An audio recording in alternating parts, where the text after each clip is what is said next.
Hello everybody, and welcome back to Tales on Tap, a place where good friends get together and share stories about missing very obvious DM plot points. Walking through fields upon fields, winding up in a forest and still having no fucking clue where you are. I hope that you're all doing well. Thank you so much for joining us this evening. Big welcome back to the captain, JJ Timberman, who is, if you haven't noticed, and if you haven't been... bought a bloody boat! Bought a fucking boat, man. I mean, what kind of affluent arsehole buys a boat? I bet he's landlocked as well. I bet it's just for when he goes to, like, the south of France or something, and he just wants to show off to his mates. But welcome back, JJ Timberman. Lovely to have you back with us. Before we get into tonight's session, let's say hello to everybody. So, say hello, everybody. Hi, Hello, everybody. Amazing. Hi, everyone.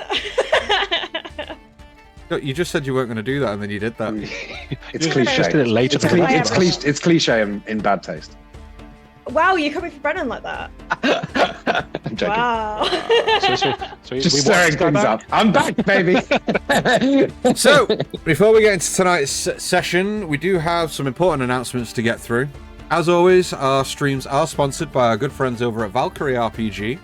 If you haven't been over to check out their website yet, honestly, I'm very upset with you. You are definitely not getting a Christmas card this year, but also, you should probably do that, because at valkyrie-rpg.co.uk you'll find all sorts of wonderful D&D stuff, such as dice, roll trays, apparel, and more. Use Tails 10 at checkout to get 10% off store-wide purchases, except for subscription services, as they do not apply any discount to those, because you're already saving a fucking fortune by buying them anyway. So, very good. So make sure you go and check them out. We are also running a giveaway again. Still running that. We haven't had many people apply, so if you're bored and you want to kind of create a really cool NPC and put it in our Discord, go do that. Because if it is really, really fun, then you'll be in for a chance to win a one-of-a-kind art commission by one of our lovely artists, Natalie. It is an art piece plus a chibi, so make sure you go over to our Discord channel. The link now works. So I fixed that last time. The reason that was because Discord, by default, gives, the link that you use to join things. By default, it sets it as every 7 days it refreshes to a different link. So unless you go into the settings and shit. But I did that anyway. So that's all changed. Also, make sure you go down and check out the links below for all our social media accounts. We have a YouTube, a Instagram, TikTok, Facebook, Twitter, and every other social media account that you could possibly think of. But we're only active on those 5. But make sure you go and check them out, because there's some really cool things that we've been working on since we came back from the UK Game Expo. There's been a couple of videos that have gone up. If you haven't checked out the Character Assumptions one yet, what the fuck are you doing? It's a lot of fun. It's so hilarious. Good. Like, it's amazing. Like, Called out, but hilarious. Yeah, like, As well. we ask, like, strangers at the UK Game Expo for their character assumptions about these guys' characters, and it's one hell of a video. We've also... I get insulted to my face on several occasions. Yes, you do. So does Han. Yeah, I do. It's great. It's a lot of fun. We also have done a couple of interviews while we were there with some content creators and some game designers and more. We've had the first one go up yesterday on Saturday. That was for Cerberus Studios. That YouTube video is live now. Make sure you go check that out. And there is another one going live tomorrow at lunchtime. So when you're on your lunch break, or you decide to just take 15 minutes off work to go take a massive dump and you need something to do on your phone, head over to Tales on Tap, because there is another interview video going up with Awfully Queer Heroes, who are incredible individuals. They are so lovely. And not only that, their stuff is fucking wild, man. Yeah. Like, so go check out that interview video. That's going to go live tomorrow. And then on Thursday, not a lot's happening really. Like, nothing exciting, nothing really in the pipeline. A bit boring, really. A bit boring. Thursday, all jokes aside, we have our first ever collaborative stream going live on Thursday. You do not want to miss this, because we are collaborating with the Dirty Rollers RPG, who are a live play group over in the US of A. They're going to be joining us. Die by the Sword, who are another UK D&D streaming group, and also one of the UK's leading D&D podcast groups, Roll Britannia. We have the DMs from all 3 groups joining us here at Tales on Tap for a one-shot that is going to be a one-session one-shot ran by Chris. Is going to be running that for us. Gonna be stepping Get ready for that. Gonna be stepping into the DM boots, and I can hear you all already asking, "Oh, what's this all about? What is this whole thing gonna be about?" Well, have no fear, tappers. We have something very special to show you. So sit back and watch as we show you a little bit about It's what's so good. to come Thursday night. Tal Ungard. A land once blessed by gods and riches, now lies shattered by war, greed, and dishonor.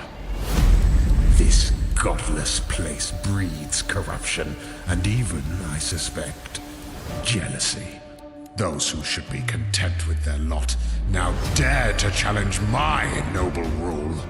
This attempt on my life and the noble House Thurland must not go unpunished.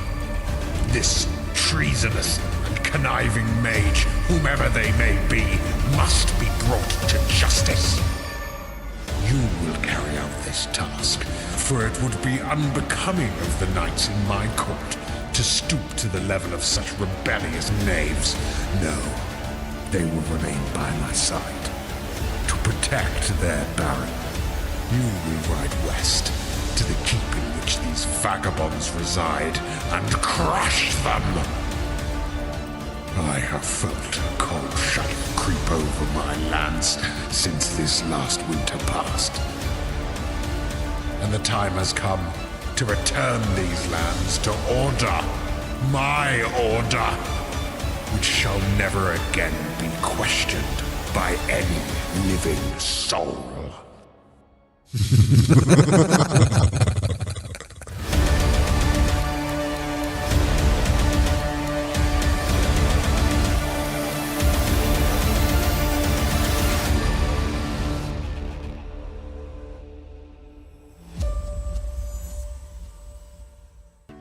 There you have it, guys. If you want to find out more shivers, literal shivers, right? You want to find out more, make sure you tune in live on Thursday at 6 p.m. here at Tales on Tap. And make sure that you don't miss the Grey Lich of Talongard. It's going to be fun new ways to spend your points on that as well. Yeah. Yeah. Oh yeah, we got.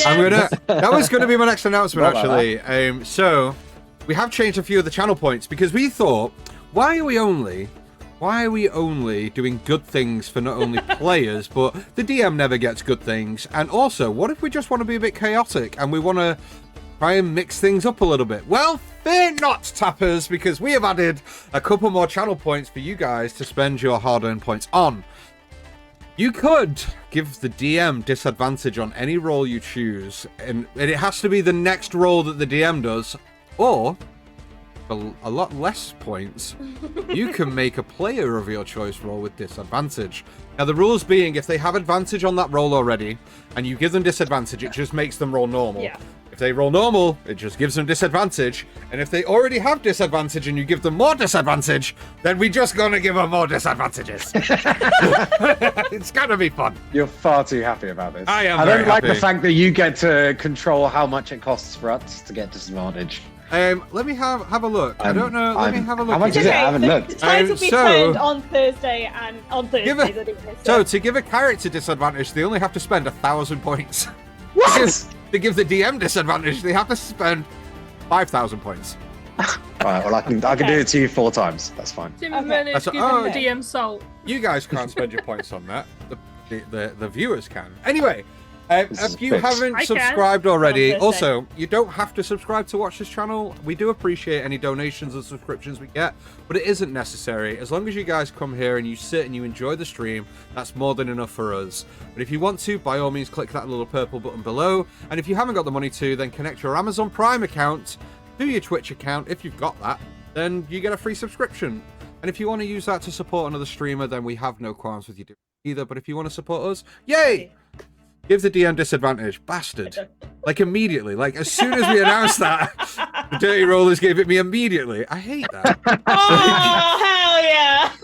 Let's go. I hate that. So before we get into tonight's session, Dan is recapping this week, and I need Natalie, I need Chris, and I need Han to roll me a d20, please. With pleasure. Natural 20. Oh no. Bit of a waste. A natural 20. Wait. No, we could do the trifecta. We could. Can you imagine? Oh, it went on my keyboard. It was an 11. Okay. Disappointing. Damn, I Right, kind of want that natural 20 back now. Yeah, I do. Okay. I'm thinking as well. I might start adding more channel points as well, like chaotic ones that you can spend points on to make any character like drop their weapon mid combat, like, or Don't do that. or like And then just. ones that are, Good like, ones in the beneficial. chat. And I might add beneficial ones as well, like give a Right, player not an beneficial.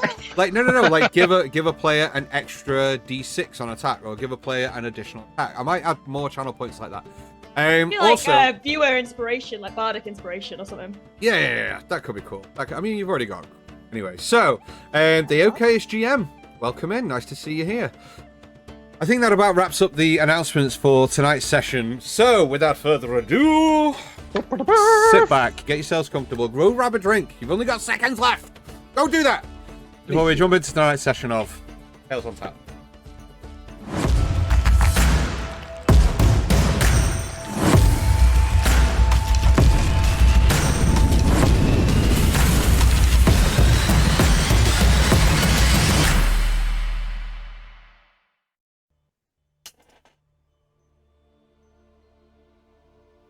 I forgot we still did this. I don't know what to say right now. So Clovis is gone, left in the night to do whatever the hell he thinks is a good idea to do. To use his strengths. I get what he's trying to do. I know I always talk about people doing what they do best in the right places and using their strengths in the best ways. I just always wanted to be by my side, because he's my brother in battle, my friend, I think. He was the last one. Vito, Sen, others, and now him.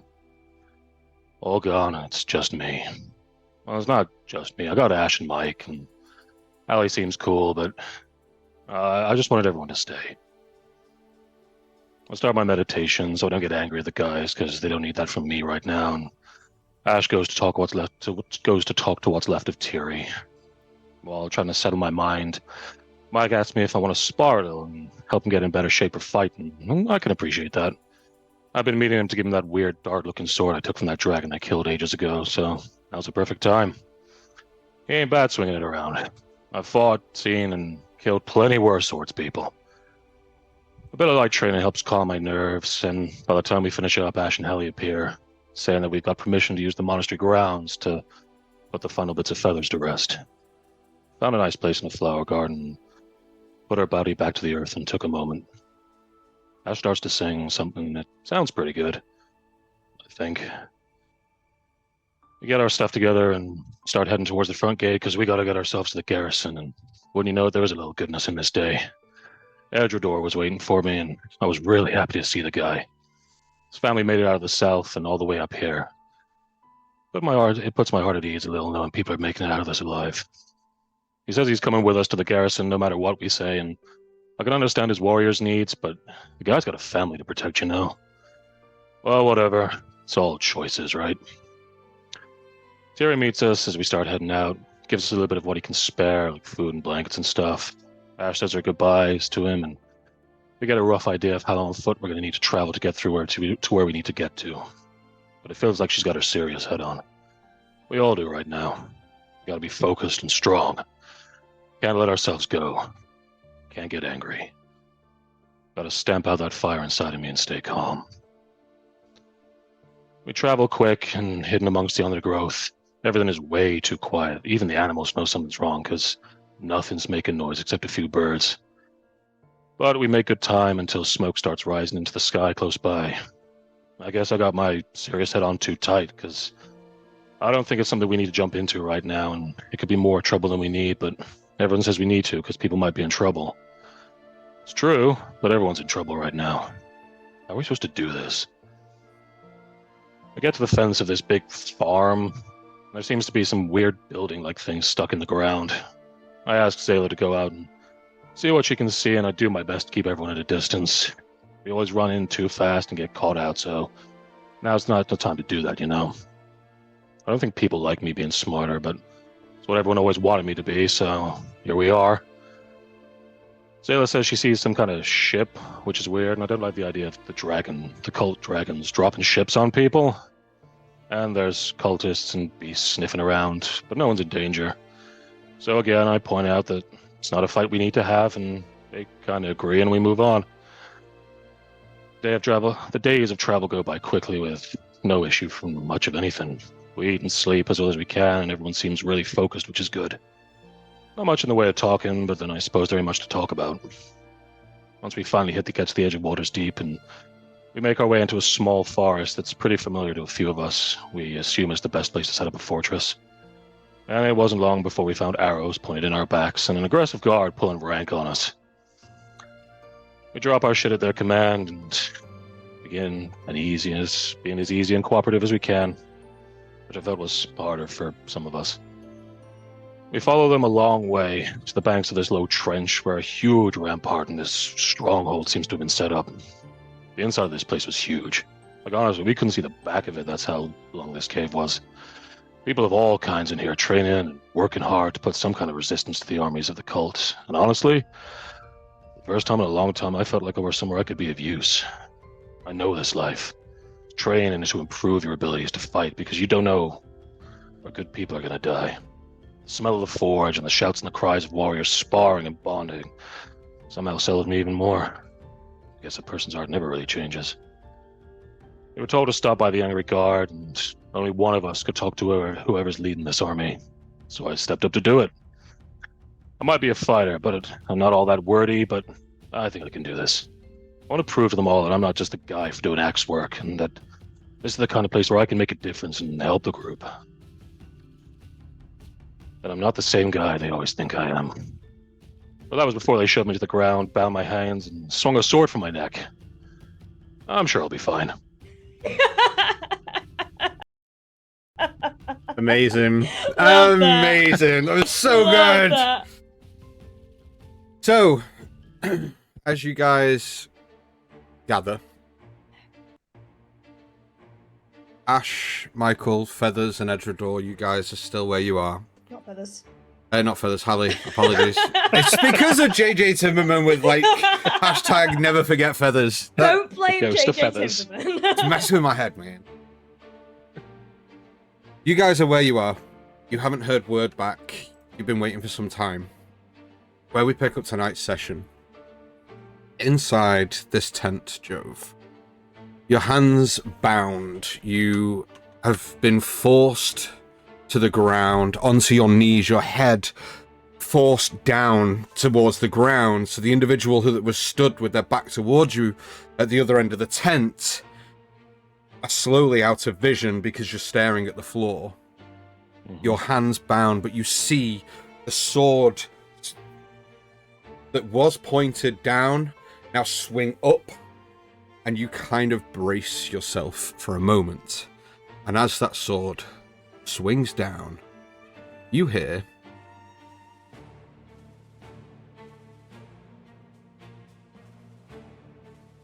Can't hear you, Chris. What do I hear?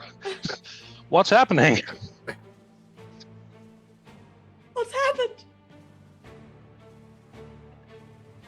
nope. Nope. There you go. Now we can. There we go. Now you can hear us. Okay. Yes. How did you hear about this camp? Like, sort of, like, not flexed, but tensed sort of to the ground, so he's putting a little bit of force to whoever's with him. He turns his head ever so slightly against the Grims, goes, "We came from the monastery up in the high forest. Thierry told us that the garrison had been formed when Waterdeep was lost, and we have come here to help." You see the figure facing away from you slowly begin to turn around and walk a little bit further into the light. Like to describe your character as you do that, please.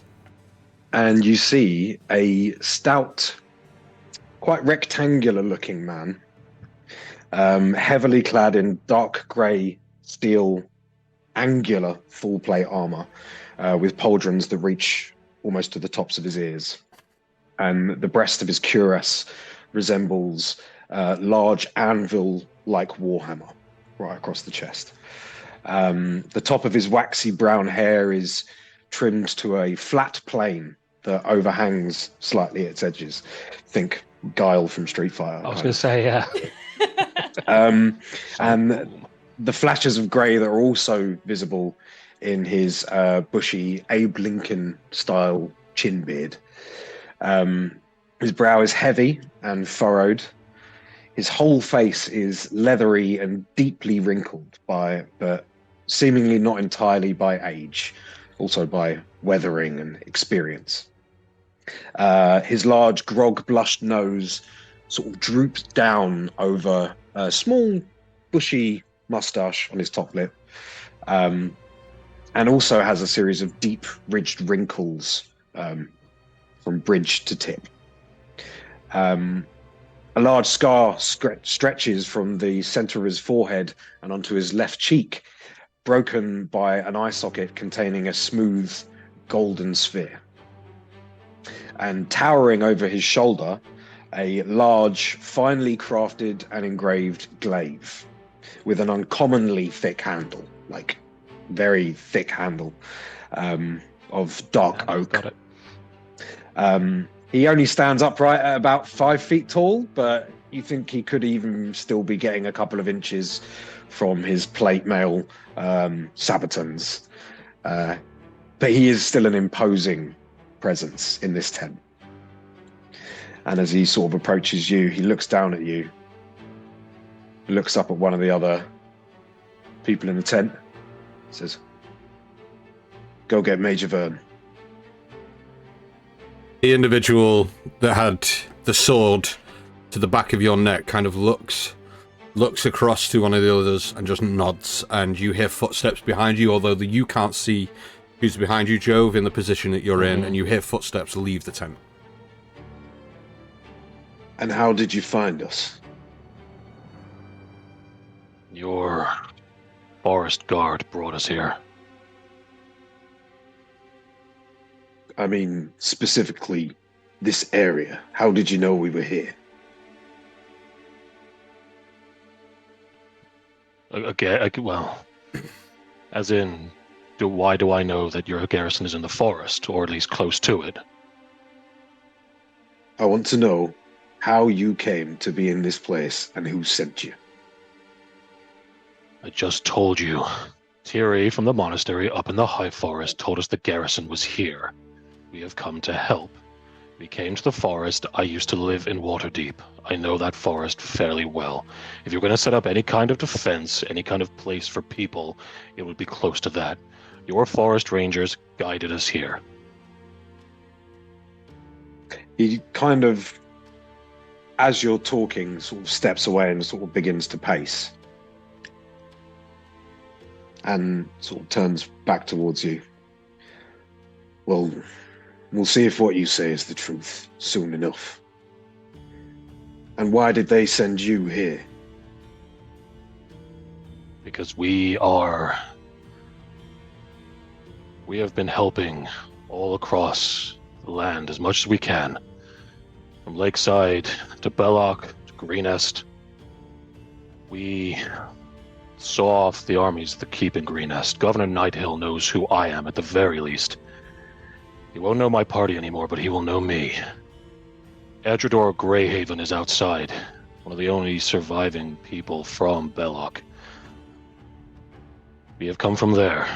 We have traveled up far. Belloc is to the south, and yet you claim to be from a temple in the north. No, that's where we came out in the north. We have been on a mission, and we have only just recently returned. As soon as you finish that sentence, 2 sets of footsteps, the tent opens and you hear people approach from behind you. Major Vern, am I to understand that you were formerly at the temple of the Order of the Elemental Earth? Yes, I was. I was dispatched there by my commander some time ago, 2 months or so, mainly to help survivors of what happened, make safe haven. We had an Aarakocran individual come upon us in the wild. That's enough. This individual here, do you recognize him from your time there? And from behind Jove, this kind of like burly older gentleman kind of steps out with this kind of half like scraggled beard. You can see that obviously he's much cleaner shaven typically, but has just grown out during the times that have happened. Kind of slick back grey hair, kind of looks down upon you. Says, I've never seen this man before in my life. This individual's eyes go dark from, without his head moving, dark from this person down to you, Jove. And holds there for a couple of minutes, or a couple of seconds. What about them outside? Any of them seem familiar? I've never come across them before in my travels, no. Ash, the blue one outside, she is a monk from that monastery. She knows the Great Master Vincent very well. She is from there. If you have never seen her, you haven't been to the monastery enough. I'll ask the questions here, okay? I am trying to defend us. And when I'm willing to hear what a stranger wishes me to hear, I will tell you. Through my month that I was there, sir, I'd never come across any of the individuals that are outside, nor this one here. I'm sorry. Will that be all? Back to your duties. Thank you very much. And you see, Jove, that as he kind of turns, the flash of red armaments are on, with the lion's-headed crest on that indicates that this is a man of the Lord's Alliance as he turns and goes to walk out the tent, leaving you still on your knees. It's all well and good you telling me who you want me to believe you are, but your story isn't adding up. We found our enemy to be cunning. So why don't you start telling me the truth? I have not lied once since I've gotten into this tent. If you have someone who can make that spell that makes people tell the truth, put it on me, and I will say exactly the same thing to you that I have said before. My name is Jove Aran. I used to live here in Waterdeep. I knew a few people here. I can give you names if you need. Any kind of... I don't know. Whatever you want. Ash comes from the monastery. Leosin of the Harpers would know her. Uthar Froom of the Gauntlet would know me and her. You see he stops and takes a very deep breath in and then for a very long time exhales out through his nose as he's looking at you and just gives you this very harsh look. You might have just said the right thing or the wrong thing. Look, I get what you're trying to do. I really Puts up his do. hand. They're too far. We'll get to the bottom of this. You hear, "At once, my lord," and he just turns Armies. and He's my runs favourite. off. Like you hear, and it is a quick run. As I said, we found our enemy to be the conniving type. If I find out anything you've said to me is untrue, you shall not return to them, and we will get to the bottom of this. It's fine. Once Uthar gets here, you'll find out we are on the level, and we are here to help. When did you leave the temple? For us, it was 2 days ago. Here... Oh, sorry, I thought you meant as in when did we go to the... Right, wrong, when do we get back? No, you've been 4 What? days. We traveled for 4 days. Yeah, you traveled for 4 days. No, I thought he meant when did we get back from the Feywild, so it was 2 days for us in there, but it was like, as in, but he doesn't know that, so yeah, obviously. Okay, I mean- weird confusion. Yeah. Sorry. I don't know. We got back to the temple 4 days ago. We've been traveling on foot, mostly through the forest and the undergrowths. Just trying to keep out of sight. Out of the army's reaches, the cult, whatever they're doing. And you've managed to do so for this long, you expect me to believe that? After saving the town of Belloc. What was that, 7 months ago? 8 months ago? If what Tyria says is true, it was 9 months ago, and yes, we have done that. And how have you survived on your own this long? We're strong. Good group. Got a lot of things behind us. I'm a dab hand with an axe. Ash knows how to punch things really well. Mike's got the arcade on his side, and I don't know really what hell he does yet, but she does good stuff. We're strong people. We are a group. We've been doing this for a long time. There are strong people on both sides. I need to know you're on ours. We are on your side. Plenty of people have said so, and it's turned out not to be true. Well, then get ready for a good day, because you're going to find out we are. And the flaps of the tent open. Apologies to bother you like this. Lothar does not walk in. The individual that you sent walks in and goes, I'm sorry, my lord, he says he's too busy in training. The new recruits aren't what they said they were going to be, and he's worried. If we really are to, well, move out soon, then says he's very busy. Does he need to be disturbed? Is it urgent? He looks down at Jove, and looks back up. He's right not to depart his duties. Tell him he can carry on with the men. If you're not going to give me the chance to get proved by the one person who knows who I am, how am I supposed to prove myself to you? Tell Uthar Jove Aran is here. You feel a couple of spears dig into your back, and the individual with the sword goes, I'd watch how you're speaking. Yeah, and this character leans down and gets right up to eye level with you, he says. Perhaps you think I'm acting inappropriately. Maybe too hard-handed. I can show you what that would be like. With his face still to the floor, is like, well, if you won't let me look at you, how would I know? Look, I am just trying to prove who we are. Disturb Uthar, get him in here. Let us help you. That's all I'm here to do. That's what I'm trying to do as well. Then let it work. Let me help.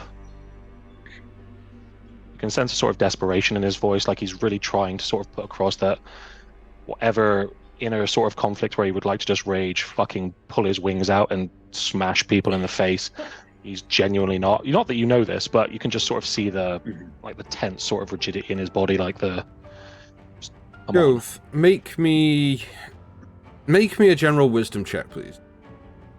General wisdom. General wisdom? Sorry.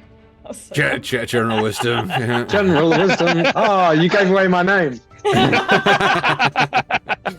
It's a 16. 16. Throughout the last 5 minutes or so since you've been having this interaction, you feel something, but you don't know what it is.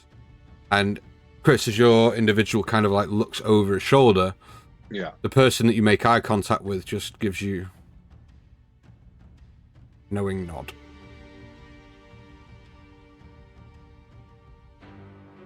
There's another very deep inhale and exhale through the nose. One of those really old man sort of like drawn out sighs kind of thing. Joe feels his fringe wobble a little bit.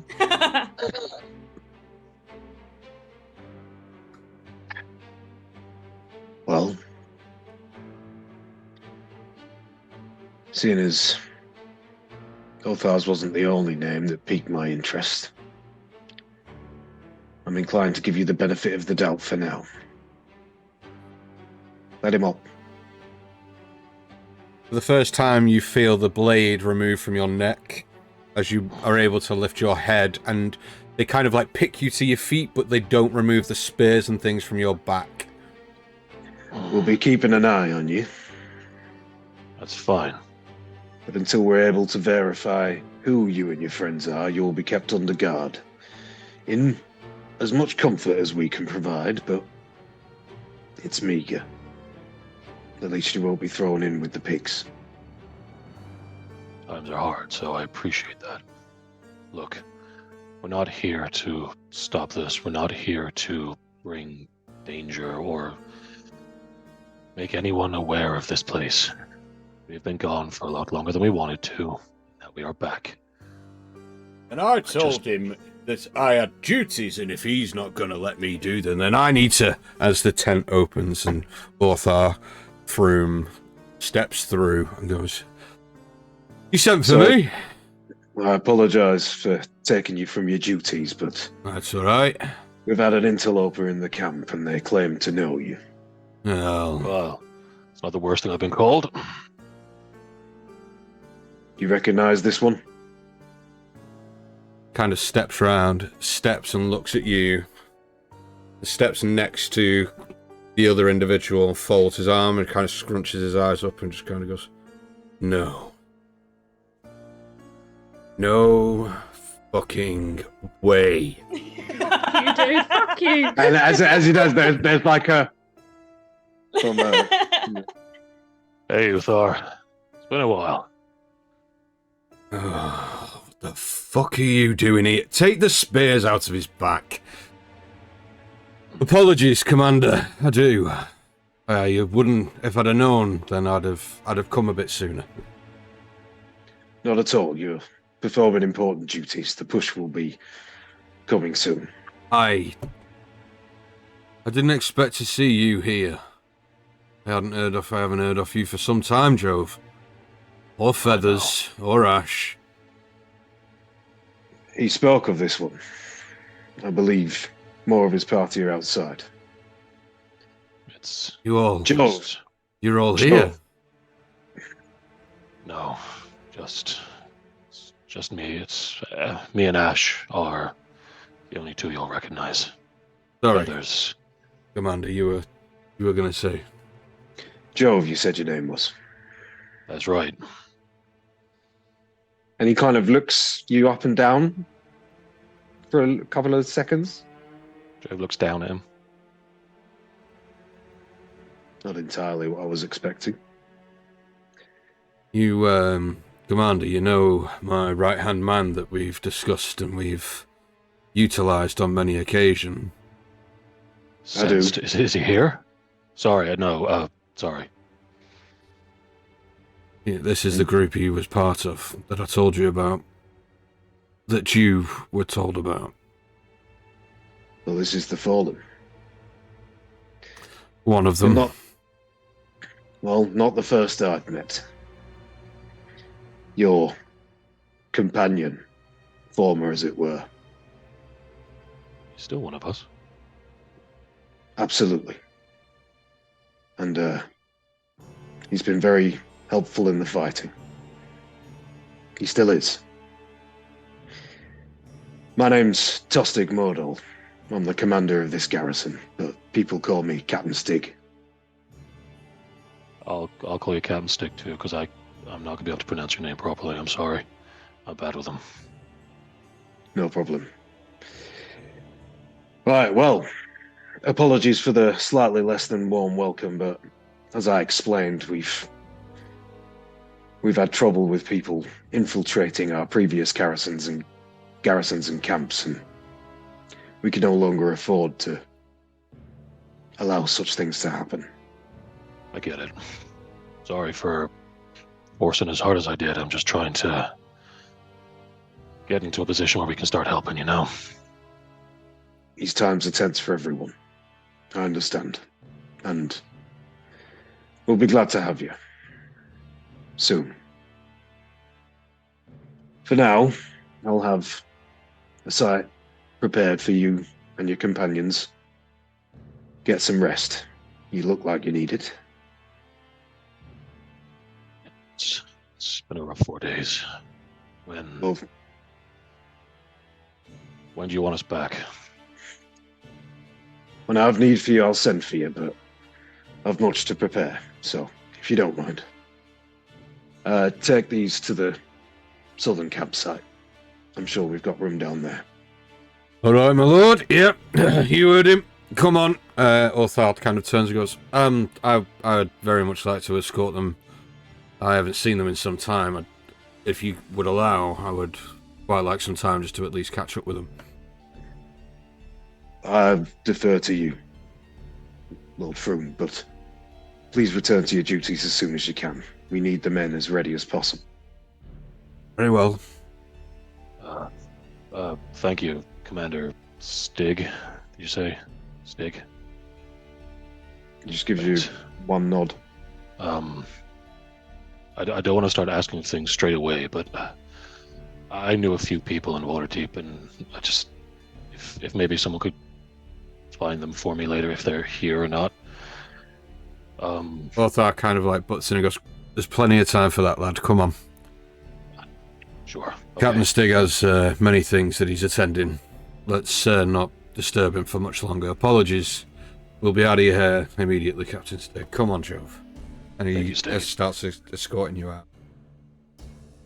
So sort of awkwardly starts, like bows and then doesn't really know what he's doing, just sort of goes and turns and just leaves. It's a weird robot dance and then leaves. And as Jove, Orthar, and the kind of remaining guard that were with you, but not the main one that kind of walked in the tent at the end of last session, he stays behind, and as you're escorted out with the other guard, the other one kind of walks up to you, Stig, and goes, "Want me to keep an eye on them? Or I'll have guards posted. I'll make sure that somebody's keeping a good tent eye on them, just in case. Can't take any risks. And don't you worry, Captain, if they take a step out of line, I know exactly what to do. We'll tie them up by the toes. I love doing that." Hey, my guy. Keep an eye on the ones that Ulthar doesn't recognize. We've no way of verifying that they're on our side. "Yes, sir, will do." And he goes to turn, walk off, takes 2 steps, turns and walks back, and kind of goes, "Sir, which ones doesn't he not know?" I'll find out. And he just kind of turn, knowing full well that he's asked a stupid question and sees the look on your face and just kind of goes, "Yes, sir, yes, sir." And just kind of like turns and starts marching out the tent, leaving you to your duties. As everyone else leaves, the cloaked individual, Jove, that as you would have stood up, you'd have seen just kind of towards the back of the tent off to one side. You wouldn't have seen any features or anything, but this is a heavily cloaked individual with a hood, with a cloak right over the head, with no sign of any facial features at all. He just kind of walks over to you, and just goes, "Though obviously not, he wasn't telling any lies in particular, but wasn't being entirely forthcoming with the truth either. There were things missing." Yeah, I sensed I wasn't getting the full story, but if Ulthar vouches for him, then they could be useful from what I've heard. "Allow me to be posted outside their tent. I might overhear something and could report later." And this individual waves a hand, and their form shifts into what is an ordinary-looking guard, with kind of drab brown hair, muddy face, little bit of stubble, kind of crooked eye, kind of thing. I think that'd be prudent, but come back in a couple hours. As you I wish. need help with some plans. "Your commands are mine to carry out, my lord." Just kind of turns and marches out. He just kind of turns around back into his tent and puts his hand on a table with a big sprawling map on it. The rest of you, Yeah. Yeah. Ash is bored out of her mind. Like, she has joined Edredor in his pacing, and is she like trying to strike up conversation with any guard who looks like they're not about to kill her? And it's just like, right, that guy who's trying to escort us in, does he have something up his ass? Because he seems really, he's taking this way too seriously. Like, I understand that the stakes are high, but come on. It's all pomp and circumstance, you know? it might be to you. Obviously don't know much about what's going on though, do you? I know plenty about what's going on. Oh, then you should know that sticks are firmly placed where they need to be. Now if you don't mind, shut up. You hear her just go, "I'm going to stick something up yours," and walk off. You guys are kind of Same gathered. tent. Michael again is still pacing. just kind of as he was, and kind of calming Edred. Well, Michael sat down, actually, if I remember rightly. Reading, But Edredor is kind of pacing, but it's kind of slowed down a little bit, kind of like kicking things, grunting to himself. As you all kind of look and hear footsteps head in your direction, as 4 or 5 guards at the front are marching in your direction.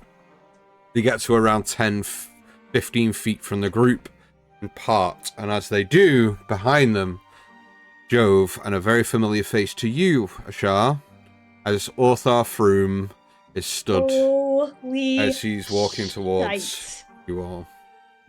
Look who I found. Orthar! Oh my god! Hi! Nice to see you, Ash. And new friends, I see. Yeah, so that guy's Mike, and that one's Hallie. And this one? That's Edredor. Oh, Graven. Oh. It's alright. Stand down. Captain Stiggs allowed me to take them to more accommodation. They're under my watch now, but feel free to escort us to the southern camp if you feel it's necessary. You see 4 do not move from your sides and do escort you. And as you start walking to follow Orthar, another guard walks a few paces behind where Jove and Orthar were and just kind of join the rest. I kind of like turn to Hallie, Michael, and Edredor. I was like, okay, I think we're okay. Good job, Jove, by the way. Good job.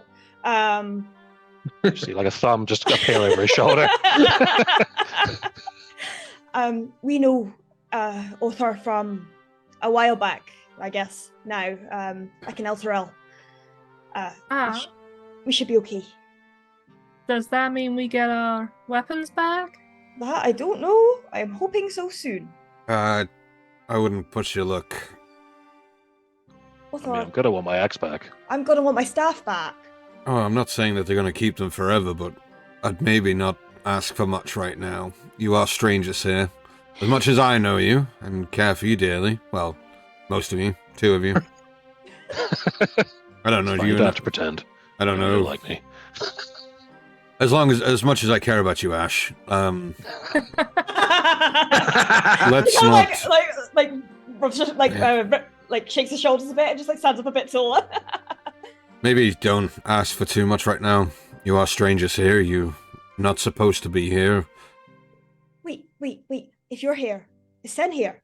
I was gonna ask that. No, unfortunately not. He's out doing something else. But he's okay. Around. He's okay. Somewhat. Yeah. What does that mean? He's changed. Things have changed. This isn't the time. Okay.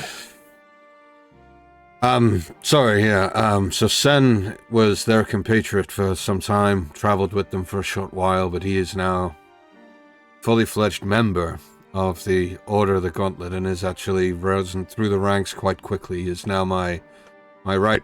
Oop, sorry, that was Fanta just repeating on me. Sorry.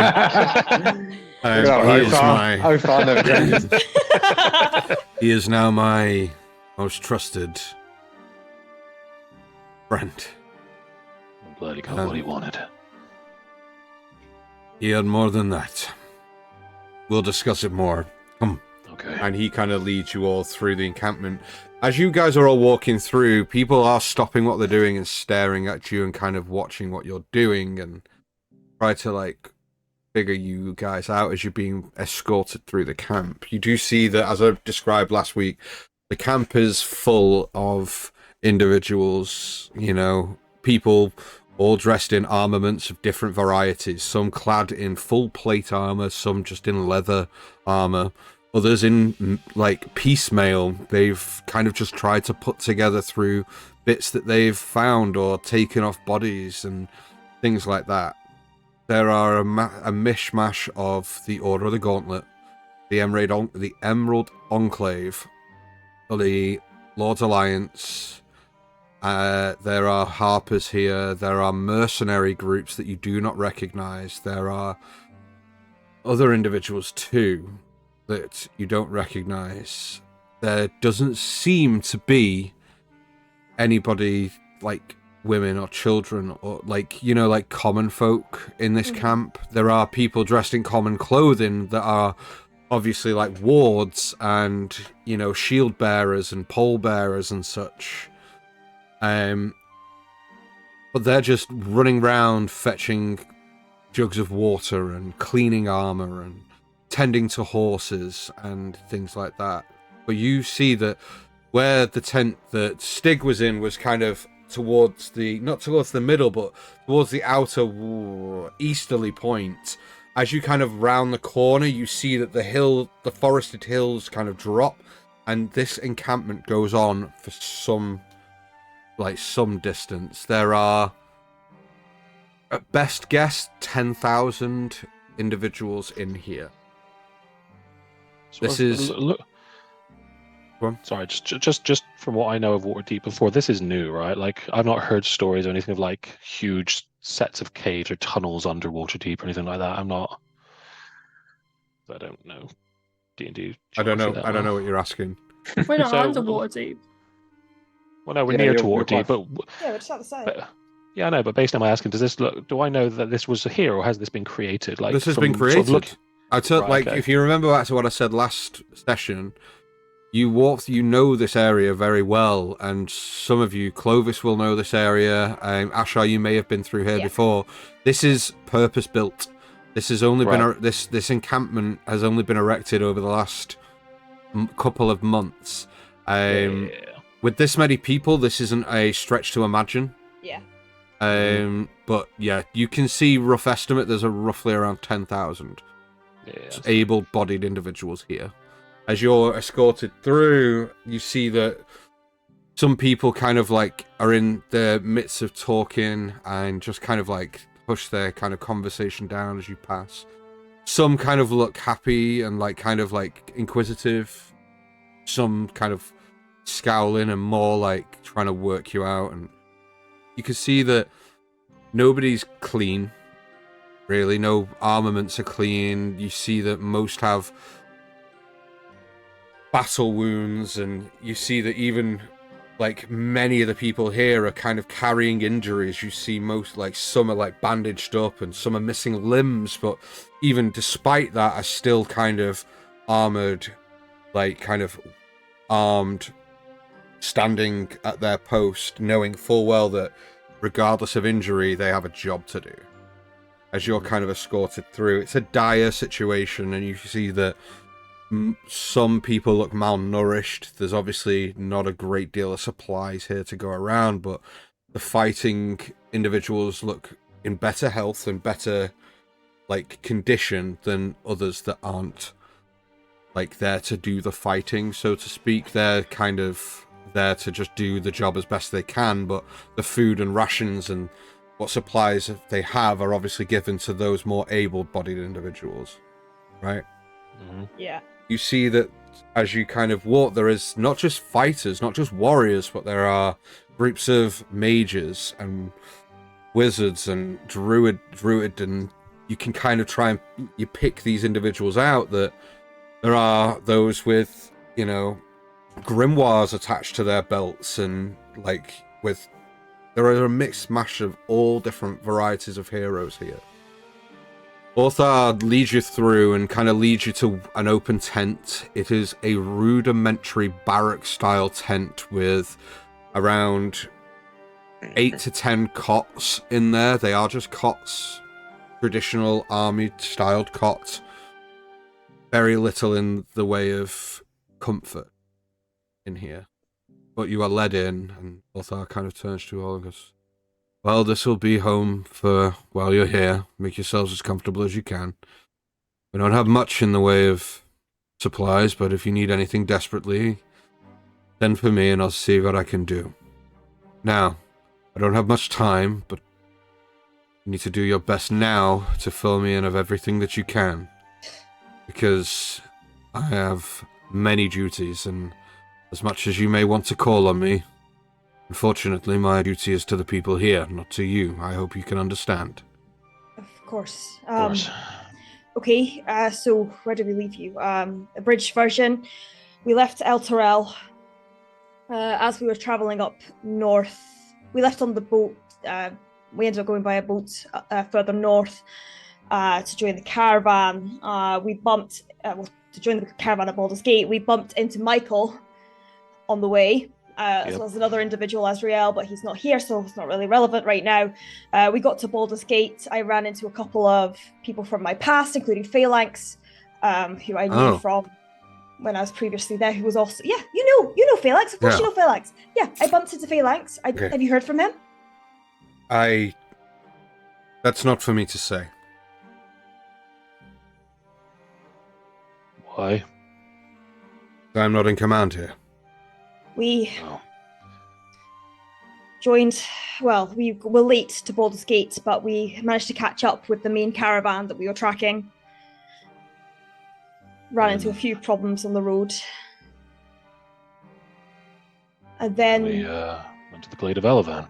A few individuals from the Glades were looking at protecting the forest because there was issues in the local area. They took us to the Glade of Alaban to help clear this blight. The Kirikator, you met them? Aye, we did. Lady Bula and Lord Sandron. Aye. Yeah. They mocked us, actually. Aye, they did. Holds at the tattoo. That is surprising. They don't often open their doors to travelers. We also have their words that should we request them, this is a while ago now, but should we need them, we can summon them. We have that means. We made that connection. Very well. Unfortunately, when we were there, during the big fight, towards the end, feathers fell. Oh, I'm sorry. I know how close that you all were. And so, and you see, like, Ash is trying not to tear up. And so we went to the monastery as it was relatively nearby, and I know people there. I basically spent 5 years of my early adulthood there. So we went there in the hopes of finding salt and provisions to bring her back. But when we tried to perform the resurrection ritual, her former co-host, her patron, took her from us. And so we went, with the help of Hallie here, to the Faerun. Hello, Hallie. My name is Orthar Froome. I was one of the low-ranking members of the Order of the Gauntlet, but given the current circumstance, and I have been promoted, some might say, and I'm one of the leading members now. Nice to meet you. It's nice to meet you too. The reason I feared that they were gone so long, and out of the fight, You weren't the reason, Hallie. We had to go there. Feathers' soul had been captured by evil. We had to set her free. And we knew that the Feywild was unpredictable. We were gone 2 days, Orthar. We were in the Feywild for 2 days, and 6 months went by here. We came back to the monastery filled with people seeking shelter and safety. My old friend from my days in the monastery, Tiri, was there, and he got everyone to lower their weapons and told us what had gone on and told us of this place. And so we basically left immediately. Clovis is okay, by the way.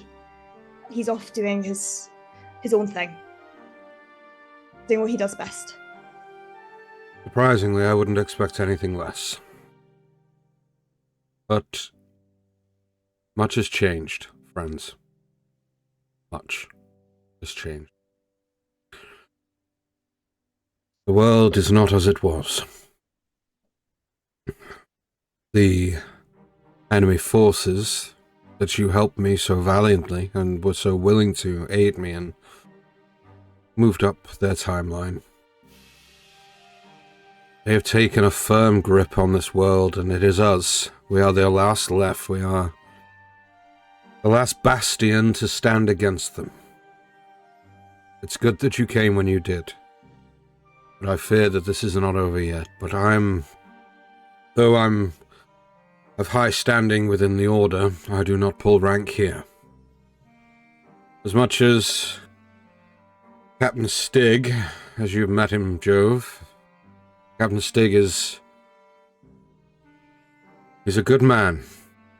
He did what most others wouldn't have done in this time. He brought the alliances of all people together to fight under one banner. He's brought the Harpers, the Lord's Alliance, I mean, you've seen it out there, and brought them all to fight under one cause that hasn't happened in 1,000 years. Most of our factions, we operate under our own laws, jurisdictions, under our own orders. But it calls for something more now. Thank you for bringing me up to speed on your time. Get some rest.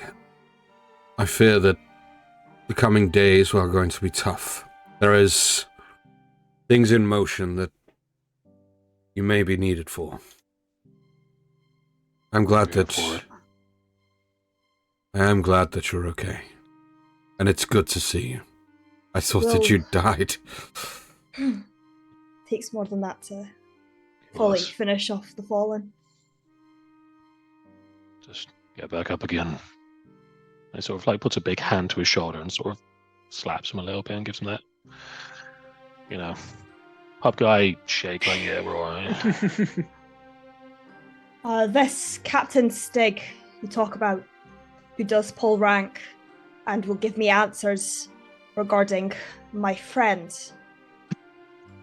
Will we be able to have an audience with him? He's a very busy man. If he wishes so, then yes. If not, then no. I fucking hate authority. Okay. Will you be able to do some looking for us, please, Uthar? I have some names. I would quite like to know if they made it out of Waterdeep. Certainly. I can do my best. And Ash, as much as you do not like authority, you need to rein that in, because there is a lot of it here. And unfortunately, you are one of the lowest ranks here. People will be telling you what to do, and you're going to have to listen. You see how, like she bites her tongue, but actually hurts herself and bites through. And she goes, ah! Mm-hmm. We're here to help, Uthar. That's all we want to do. Well, I know.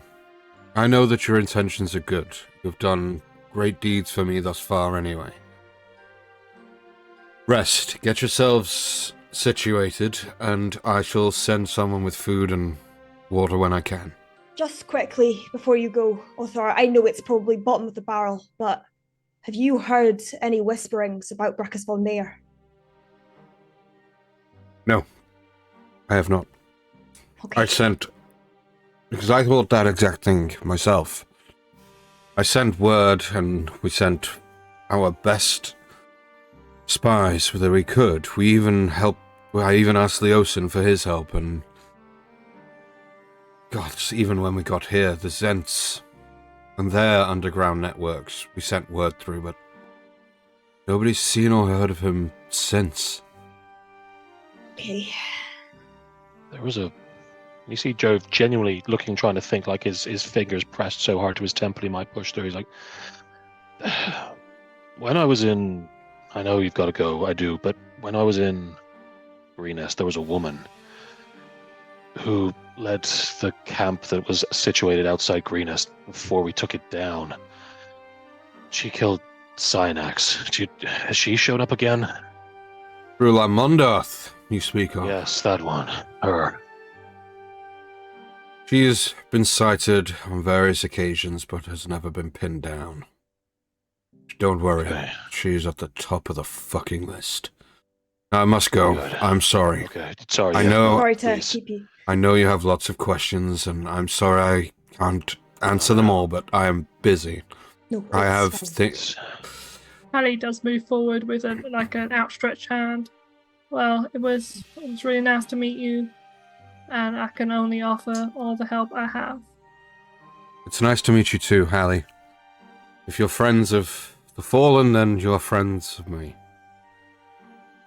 I'll treat you as such unless you give me a reason not to, and then I'll just punch you in the face. Okay, Good at that. good to know. I don't like liars. I don't like cheats.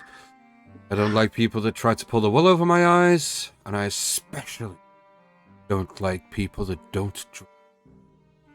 This is like my favorite guy in the world. I can see why you get on with him. Yes, I'm on board with all of that. Very well. Also, can you get this one a meal? He kind of looks a little peaky. No, he always looks like that. That's a, You ever heard the expression, a face only a gnome would kiss? Very well. And he turns and walks out the tent. God, I'm glad he survived. Me too. Right, we should rest. Are you okay? I don't know really what happened in that tent there. They didn't hurt you? I mean, standard stuff. Put me to the ground, bow my hands, try to swing a sword for me. Interrogation, it was nothing I couldn't Tuesday, handle. yeah. Okay. Is that what week it is? Is that what day it is? What week it is? Yeah, the week Tuesday. Tuesday week. I've heard of Tuesday. Yeah, I mean, they're just doing they're doing what they need to do. We've been gone a long time. And the And they captain, trust us. what does he seem like?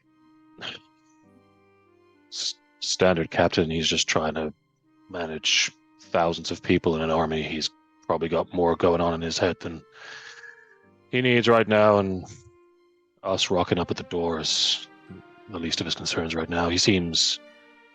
He trusts Uthar, and Uthar trusts us, so we have at least some way through. If it's We just true have to- that he has brought all these factions together, that is a feat's been admired, at least. I know you're not a great one for authority, but that is Oh, don't get me massive wrong. achievement. The feat itself of uniting these peoples, I'm all for. It's the power structures that continue to exist within them that I am very much against. I get that. Don't worry, Jove. Edredor at this point just kind of steps and goes, well, they all seem like a bunch of cunts to me. That was our original name, actually. We had to change it because it just didn't go down. Yeah, I with people. probably wouldn't look right on official documentation, and I get that. Just a big C right here. Yeah, I get it. Well, look, they didn't kill us. We're still here. True. I know. But I'd Told really you I'd like this. to bury my sword into something rather cult-like soon, because I'm getting really angry. And just That all this... metaphor. I've heard of those. No, he wants to kill He ha- someone. He has a wife, remember? He keeps reminding you of this. Hey, yeah. But what happens Oh. on tour stays on tour. No! I don't know. Let's. Well, look, if it was up to me, I wouldn't ask too many questions, I wouldn't piss them off too much, and look, if they ask us to do something, let's just fucking do it. I mean, We will. at the end of the day, these are the folk, right? Yeah. This is where we need to be. If we're gonna make a difference, it's here. I do wonder where the non-fighting folk are. In places like the monastery, I would imagine. Well, those that are left. Those were all hurt, Helping out elderly, here. children. I have to say, these are the able-bodied that they've been sending from wherever they can. And if it was me, I wouldn't keep them on the front lines. I wouldn't keep them here. No. And no matter where I kept them, if people ask, I wouldn't fucking say. No, I just, They'll be deep in here somewhere. I know Jove and I have people in Waterdeep we know, is all. They Yeah. might be here. Fair enough. I say that if we're to go to war, for lack of a better term. We should rest, clean our armor, and get ready. If the fight is tonight, tomorrow, whenever they call, we should be ready. Aye. Michael kind of turns and goes, well, that's true. I don't fancy our chances. Half of them fuckers out there look worse than I did when I came out the ground. Good job we are here. That's why I'd say it's soon, before the hunger beats us rather than they do. I wouldn't underestimate a soldier may look withered and they may look hurt, but it just pushes them harder. The more you're wounded, the more you want to save. What if they start asking us more and more questions? Do we tell them about where we've been and what we've been doing? Yeah. I don't see why not. We haven't been doing anything wrong or against their code, from what I can hear. The only thing that would stop me from wanting to tell the truth here would be if this was if there was a way that this information could get back to the cult itself, but it doesn't look likely with this many people in one place. They seem to be pretty good at weeding out the spies. Well, yeah. If everyone gets that kind of treatment when they come in. Well, who knows? Who knows, but I wouldn't go wandering around camp. It's probably best we just stay here for a while until they call us, and then let's at least get in their good graces first before we... I agree. Keep a keen eye, though. Try not to trust too eagerly. Well, I know Othar, so I know I told him a lot there, but it's because I know him. We both know him. Jove, did they react to Zayla at all? No. Interesting. But, I mean, a guy rocks up with a dragon. I said the right names. I talked them down. They probably have no reason to not, like he said, give us the benefit of the doubt. We got Uthar's blessing at the very least. So the question might come, it may not. We just have to sit around and hope, I guess. Okay. While you guys settle down, I'm just conscious that we have a lot of RP and stuff that we probably all want to do tonight, so I'm just going to be moving things on at certain points. In the meantime, Stig, you're in your tent, kind of leant over, kind of palms flat down on the desk, looking over the map of the local area with kind of, little kind of tokens on in certain areas, and you're just kind of moving little things around, and little pile of very small little scrolls, and I'm just sort of every now and then picking one up, putting it aside, finding the one I'm looking for, and then placing that on the map somewhere next in the location and moving something to it. Yeah, just playing D&D. Yeah, in a way, I'm playing war. I'm playing Warhammer. So I move my skate in this way. As you're kind of there, kind of like hunched over and just kind of like hands on the side of your head, just kind of like working through plan after plan after plan of what you want to do. The tent opens and an individual steps through and goes, "You sent for me?" Did indeed. Your name came up not a short moment ago. Well, that's worrisome. I pride myself on not being too well known. That's what I thought, and that's what made me curious. And Othar also knew these people, the Fallen, the ones you told me about. You see that Leosin Erlenthor kind of relaxes within himself, and he's like, "They're here." Yes, so it would seem, at least. people claiming to be them, though they are not as you described them to me. Well, it was some time ago, and admittedly, sir, I did not know them well. They rescued me from the cultist camp just south of Greenest and helped me gather more information from a contact that I have down in Candlekeep. When I reconvened with them again in Elturel, things had changed somewhat, and we sent them off again, Ulthar and I, to join the cultists and their caravans. If you remember me talking, I told you about their original plans before this all kicked off.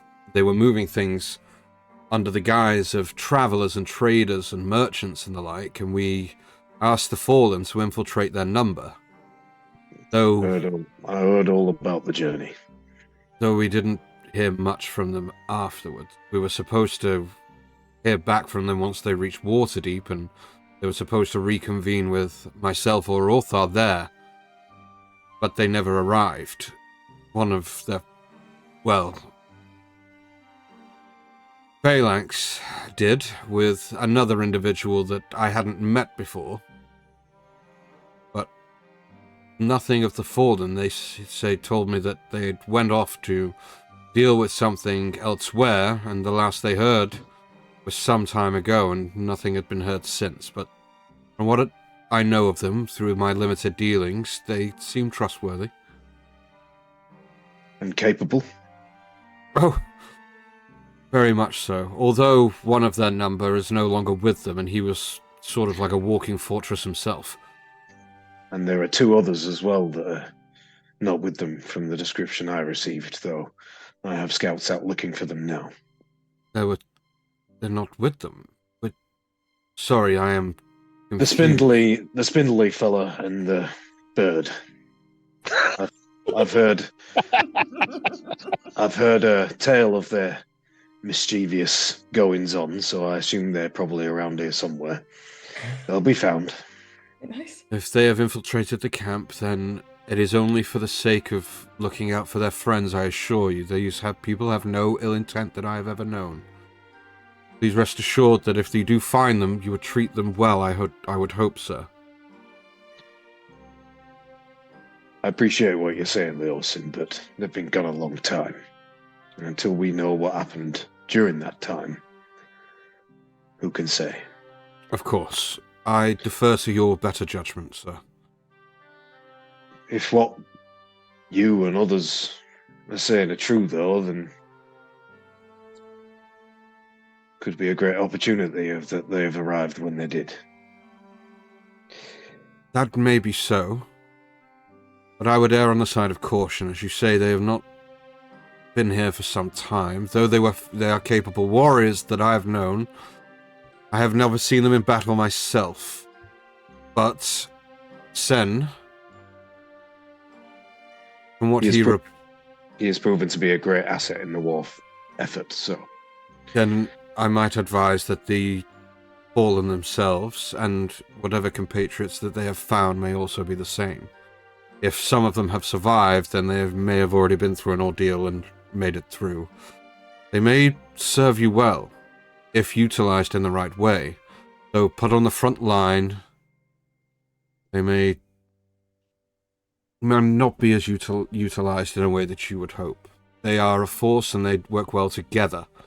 He kind of leans over the table as Leosin is talking about this, and then he interrupts him and says, "The front line is not what I had planned." He kind of moves around a couple of the chess pieces on the board and looks around his desk and picks up an apple core and plops it on the map. You're right, I may have needed them. As soon as you're saying this, the tent doors fly open and go, I'm sorry, Captain. Speak. There's been a breach. On the eastern side. They're testing the lines. I only just made it back. He turns to Leosin and says, "Perhaps sooner than I thought. Yeah. Go and fetch them. Bring them to the east gate. When you're done, give those to Thorvin and Nimestra.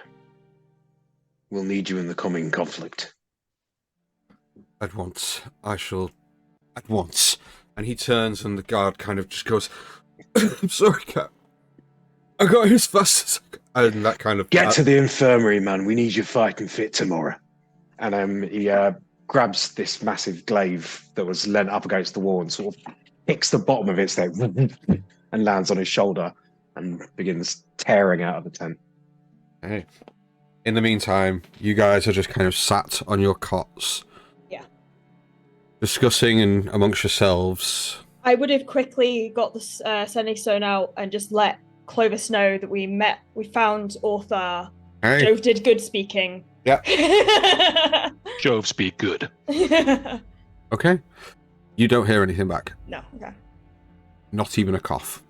Fun, okay? You see Ash he's visibly fine. tense up after that. As you guys continue just talking amongst yourselves, the curtain on the tent, the kind of drape kind of pulls to one side, and a very familiar face kind of leans in, looking troubled, and goes, "Oh, well, I'm glad to see that you're all alive. And with Leosin. friends, this isn't the time. We can say hi afterwards. Follow me now." Well, that was sooner than I Okay. thought. Okay, can we have our weapons? Yeah. As you kind of like say that and you open the tent, there are 4 guards stood, all holding your weaponry, Oh, thank fuck. and just hand you your individual weapons back. And Leosin goes, "Move now. Eastern happens? Gate. Eastern. Okay. I do not know. Eastern Gate. Let's go. I cannot escort you, but you get there quickly. You do not Where- stop. You there," and he points to a couple of the guards. "Escort them now to the Eastern Gate." And one individual who has kind of tattered brown hair, bit of stubble, burly looking, just kind of goes at once and continue and walks with you all the way at like a quickish walk, kind of joggish, slow jog pace up towards the Eastern Gate. If you start sprinting, they will start shouting at you not to. You guys start making your way over to the Eastern Gate, and as you start approaching the Eastern Gate, you see Jove, you see Captain Stig. The rest of you see this Captain Stig fella, as described earlier, but not on his own. Okay. As you see next to him, what, Chris? Well, actually, he's on it. Okay. He is on a hippogriff. Hell yeah! And his large glaive is sort of hanging to his side down, almost touching the floor. And this hippogriff with this large eagle-like beak that's armored along the front of it and armored along the chest. Other than that, not much armor at all on the hippogriff itself, just the chest plate and over the sort of eyes and the beak. And, So Warcraft. and he sort of turns and and you hear the hippogriff goes, like, gives a good shriek. He says, "The fallen are you?" Captain Right. Stig. Ah, Captain Seg. "You must be Ash. Indeed. I've heard all about you. And you two, Jove. you fight with these?" All good things, all good 3. things. We do. Three, sorry. Yeah. Edredor will turns around and steps forward and literally unsheaths the katana, and you see the giant blade, and he kind of points it towards you down to the ground and sticks it in the ground and goes, "Till my dying breath, I'll fight with him." Good. We'll need your eagerness for what's to come. Michael Follow kind me. of Michael kind of goes, "Seems so." And then when you get Excellent. On Well, character. Thank you. and then when Edredor kind of goes to my dying breath, he goes, "Until my next dying breath." And he says, "Follow me." And he sort of turns the hippogriff away from you, and it starts to trot. And he turns around and he goes, "On the double!" Edredor kind of begins sort of picks galloping almost off. his sword up, spins it, sheets it, turns to the rest of you as he starts walking. He goes, "I actually quite like him." after the on the double, I was like, the captain said, and I sprint. I fucking sprint. Okay. As Ash like Sonic the Hedgehog's her legs away and just fucks off, Jove just looks at her and goes, "Shall we?" Yeah. Just breaks into a decent jog. Slide him. Can You I guys- ask a quick question? The anvil on your breastplate. Do I Yes. recognize it as the symbol of Moradin? You do. Yeah. As you Nice. guys see, you guys follow Stig. Well, Ash, you don't follow him. You kind of like overtake him. Forget that. Oh shit, we're in an Yeah, and alley. I Marching went order, back kind of and- like. As you guys trot towards the eastern gate, Stig kind of commands and just woof, doesn't say a word, like doesn't utter a syllable, just points at two people and just points to the gate. And without any fucking notice at all, you see the barrier of the gate kind of inwards as you all exit into the forest. And as you kind of trot out of the kind of semi-translucent barrier kind of opens, you all come through and it shuts, and as you turn behind you, you see dense forest. Ooh, cool. Nice. That's cool. You guys start heading easterly. You are- As we're trotting along and sort of running, I'll just say to them, the time has come to prove yourselves and who you fight for. You've been gone a long time, and the battleground has changed. If you really wish to fight with us, show me what you can do. All right, now we're in our element. And as he does that, he kicks behind of the hippogriff and takes flight up and leaves the five of you rushing towards whatever danger lurks. As Stig literally says, prove yourself, and goes, peace. Yeah. And just I'm out, bitches. and just fucks off into the sky. Leaving Joe you looks all like, there. Do you think he's coming back? Entry goes, no, but I kind of want him to. What the And- hell is that thing he's riding? And you start racing forward. You guys are traveling for around 20 minutes, half an hour, before you see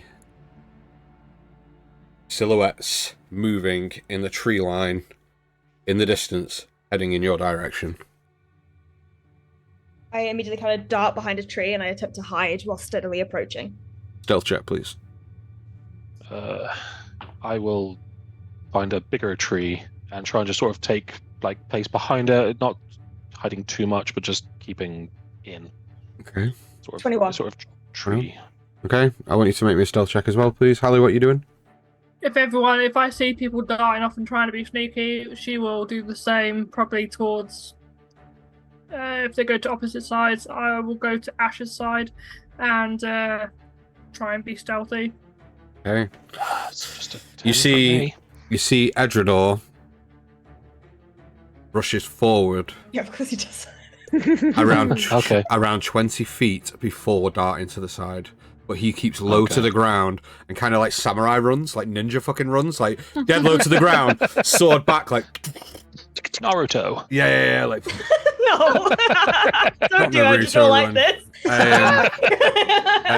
He doesn't Naruto run. He literally like scoots low to the ground and like races off low to the ground, holding the katana in its sheath. Michael rushes to your side, Jove, and gets behind a tree as you wait. And a moment or two later, you see cultists start entering into this clearing just like in front of you. What do they look like now? Has their garb changed much since we last saw them? Nope, they very much look very Same stylist. Okay. same style as they had back in Greenest and in the camp. And Ash, you will have actually seen this before as well. You see that a couple of them are wearing the garbs that Von Meer's guards were wearing. Oh, cool. So, see that? All right. I got a 22 on my stealth. 22 on your stealth. Okay. Oh, we're the stealthy side. Hell What yeah. did you roll, Jove? Sorry, stealth. I only rolled a 10. And that's fine. Edredor. Oh yeah, I'll roll that. Hold on. Yeah, and I have I'll his roll character Mike's. sheet. Yeah, I'll roll Mike's, which is 7. Mike only rolled a So- 9, but there we go. Damn it, Mike. I'm just going to move That's it. some stuff around on here. One Fucking second. Mike. That's an 18 from Edrador. So we're the super An stealthy 18, side. They're okay. the less stealthy side. It was bound to be Yeah. that way. I mean, I'm not built for stealth. I'm not subtle. We're gonna get on just fine. Just get in. Yeah, I think get you found the the best job buddy done. here. Okay, and as you see, Jove runs off to one side. At the same time, Jove, basically Hallie, Jove and Ash kind of split, like almost like synchronized to either side, and you see that there is sort of a tree in the middle of where you are, but it's got a couple of small bushes, but not much coverage. And you see that Edrador rushes past that and then off to the left. So Edrador is more on Jove's side than anyone, and Mike kind of runs to the tree in the middle and just kind of like stands kind of side on, but like kind of looking at you and Ash to give him the signal. I'd like everyone to roll me initiative, please. Hey. Let's kill some Oh. shit. Okay, That's not okay. good. Let's fuck some shit That's up. not good. That's not Hey, good. Michael. Oh, it's not good. Oh no, Michael only rolled a 7. Oof. I also only rolled a 7. Okay, you're gonna go there then. Michael's gonna go anywhere. Anyone less than a 7? Cool. 25 to 20. Thick. 20 to 15. Yeah, that's 17 for Edrador. Come on, Edrador. I need everyone to roll it as well, so I need you to roll it as well, Chris, please. Later on, or if you're ever going to come into it, just yeah. Jove. Yeah, I'll stick myself on there. Yeah. Yeah. I got 14. Ali, 12. I also got a 14. Sorry. that's fine.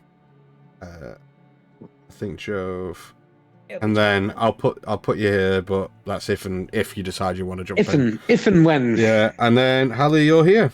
Amazing. Right. Before we jump into combat, we are going to take a quick break. Yeah. I think it's better to take a break now. Yeah. So if you guys get yourself ready for what's about to happen, you guys at home, go get yourselves a drink, go and use the bathroom, or do everything you need to do. We're going to be back in around 15 minutes, so just after 1:45. We'll be back with you as quick as we can. Cheers. This one.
Hello, everyone. Welcome back. Hope that you've had a nice little break. Got yourselves a drink. I know that we've had a really exciting break, but we're not going to tell you why. We're going to leave that up for your imagination. Very informative. Welcome back, everyone. Can we play some D&D? Yes. Sure. Amazing. Let's do that. Let's do that. What we're doing. Right. I have to do things with my moose.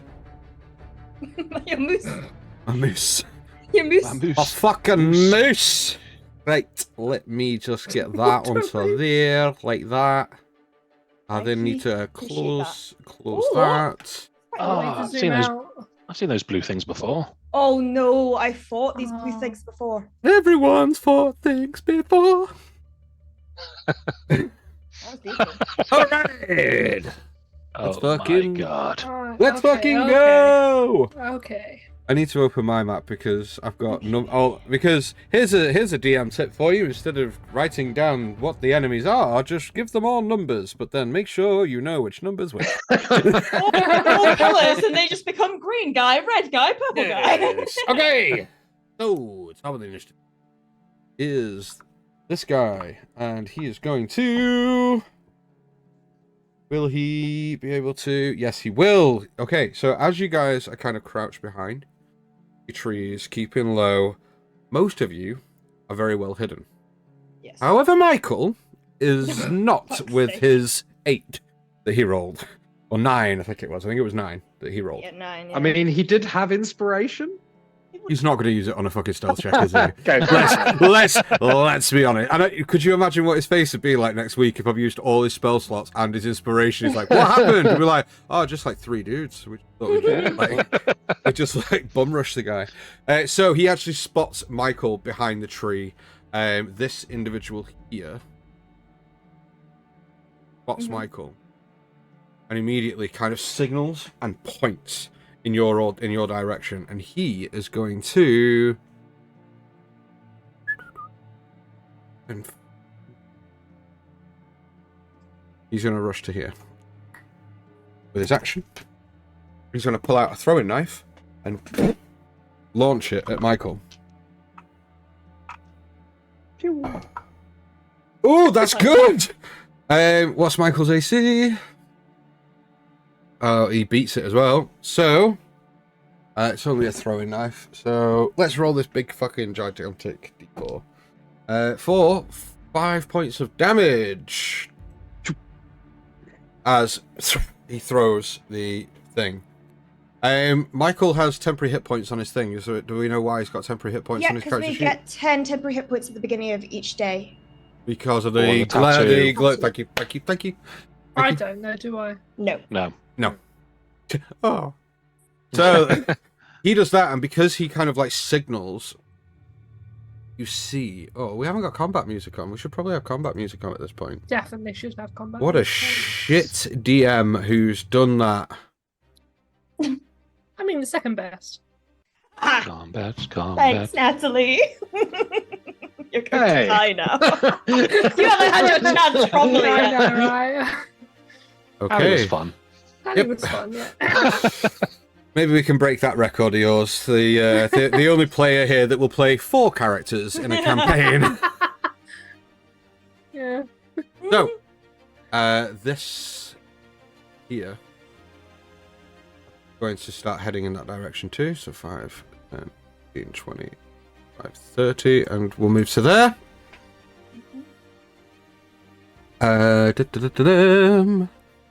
This guy here will run to here. And it's Edrador's go. It is indeed. How will I control Edrador? Can you control him? I. There you go. Ah, You can now. Cool. Okay.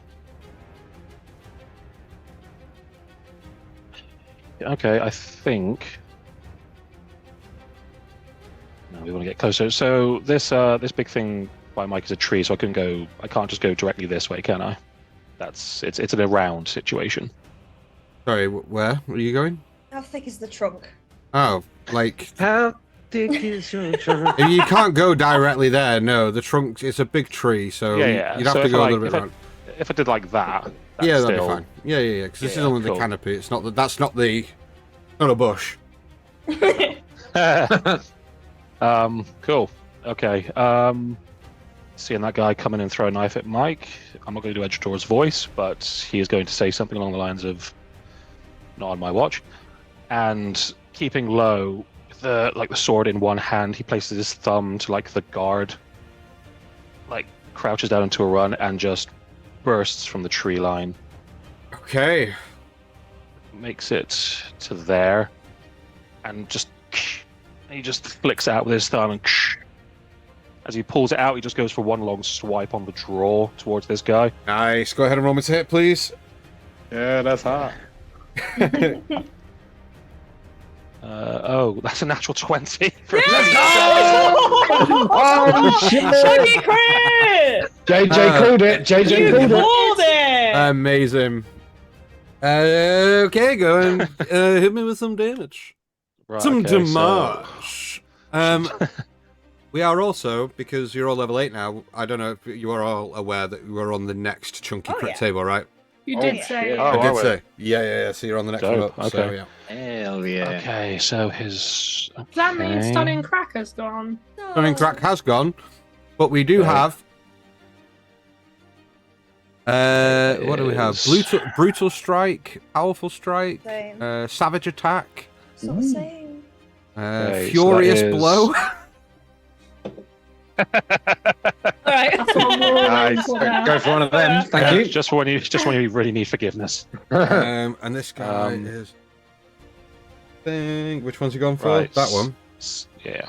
Yeah. So it's the one who threw the Yep. dagger. Essentially, he's just come Yeah. round. So that is 7 plus 6, so that's 13. Yeah. Double to 23. It's 26. Sorry, 26. Wait, it's. Yeah, 26. 13 Is to that 20. even- 26 on the first, and then I need to roll. Sorry, was that 2? So 7 plus 6 was on the dice. Yeah, so it's 7 plus 6, which is 13. Yeah, double to 26 plus his modifier. Yeah. So is. Yeah. Which is so it's modifier one- plus 6. in 6. which case Yeah, it's one. It's Right. It's 1d8 plus 6 on the So sword. it's 20. 20. You double the dice. Don't double them on You don't that. yeah. Oh, right. Do we not? No. Have you been doubling the modifier every time? Yeah, because we've been doing it. We've done it No, before. we have never I've done that. never done No. that. Critical Only double hits. I swear we have. I No. promise you. Anyway, moving on. 20. Right. Yeah. Okay, 20 it is. Yeah. Well, it is, because that's how it should have always been. That's the rule. Okay, go ahead and roll me a d20, Oh, please. I've known that. And then that's an 11 on the d20.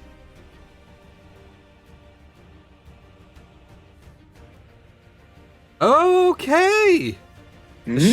The strike hammers the foe's belly, causing massive internal bleeding. Ooh. Unless the creature receives magical healing, You heal it, don't worry. they cannot heal for... Roll me a d4. 1. Oh. Unless he receives magical healing, he dies in an hour. Okay, dope. There we go. Oh shit. Yeah, there you go. Nice. Okay, and then as he sort of flicks it out and pulls it straight through his gut, it like slices down. He's just gonna stop, bring it round, and then like straight up, sort of. No, Okay. down, because his hand would be there. So Yeah. Does he have any Very close to decent the- abilities as a samurai that he could use? he does, but there's more people around, so I need to Okay. save those. Okay, 'cause that's fine. I'm still It's learning this conserving. character sheet. Fine. Yes. Go ahead and Okay, roll to that hit wa- for the second one. That's a 17. A 17 will hit. Go ahead and roll me some damage. Cool. Oh, there it is. Yeah. Okay, that is 11 points of damage. 11 points of damage. Okay. As Edredor kind of and slices down, this guy kind of takes 2 huge gashes, one across the midriff, the next one kind of down the face and onto the chest, and this guy's like, this wound just opens up and he just kind of like drops to one knee, looking really hurt. Anything else on Edredor's go? No. That is No? everything on his go for the moment. Yes. All right. This guy, seeing that fighting is kicking off, you guys at home can't see that, but it is that guy there. He's going to run, and he's going to jump on top of on the back of the street, like, and land on the back of it, and literally pull off his shoulder a crossbow. Oh no! And as he does, he spots Edredor. Yep. Takes aim and fires. Ooh, that's a 17 plus a 22 to hit. Yeah, it definitely hits. Hey, okay. I can't change Edredor's hit points either, though, so you have to... No, you got to... Yeah, you have to write it down. Fuck. So he takes 12 points of damage. Okay. That's math I can do, as long as it's even numbers. Okay, as he fires that first crossbow bolt. And he, because he is now a mounted combatant, is going to command this creature to move the rest of their movement. I can't make them mounted on here, but he's going to force the creature to move the rest of his movement because he's kind of mounted halfway through his turn. So I'm going to rule it that the creature gets the rest of his movement. They now all move. They both move on the same turn. Yeah. So you know, if you drag and click like a box around them, it'll select both of them, and you can move them at once. Amazing. So next in the initiative order, Jove. Cool. Seeing the shit's kicking off, and from his vantage point, seeing Edredor taking big swings at this guy, just goes, "All right, time to show him what I'm made of." And as he sort of bolts from the undergrowth, sort of, I can make it this guy. I assume like that bit of the tree is just like canopy. I assume. Mm-hmm. Yeah, cool. As he runs through, his form starts to grow scaly, and the claw, like his nails grow long, but where wings used to be, it's changed this time. His skin grows really thick and hard and dense as these huge scales start to like mount and grow out of his skin. And instead of taking his winged form, he takes this sort of armored draconic form where his face sort of like comes clad in different things. These scales and small horns start to sprout as his teeth grow, and he just bursts through this tree line towards this dude who's just been here. He's like, "I'm here for you!" And just axe straight down. Okay. Go ahead and roll me to hit, please. Yeah. This one I can do because I know this character. It's 25 to hit. Will hit. Okay, that is 13 points of damage. As you cleave this guy, he is cleft in twain. As you slice this guy almost clean in half, and you see that as you slice, the body stays for a second before that film heals, and Nice. he hits the ground. He's dead. Excellent. As he is dead, can't move anymore, and I can't reach anything, so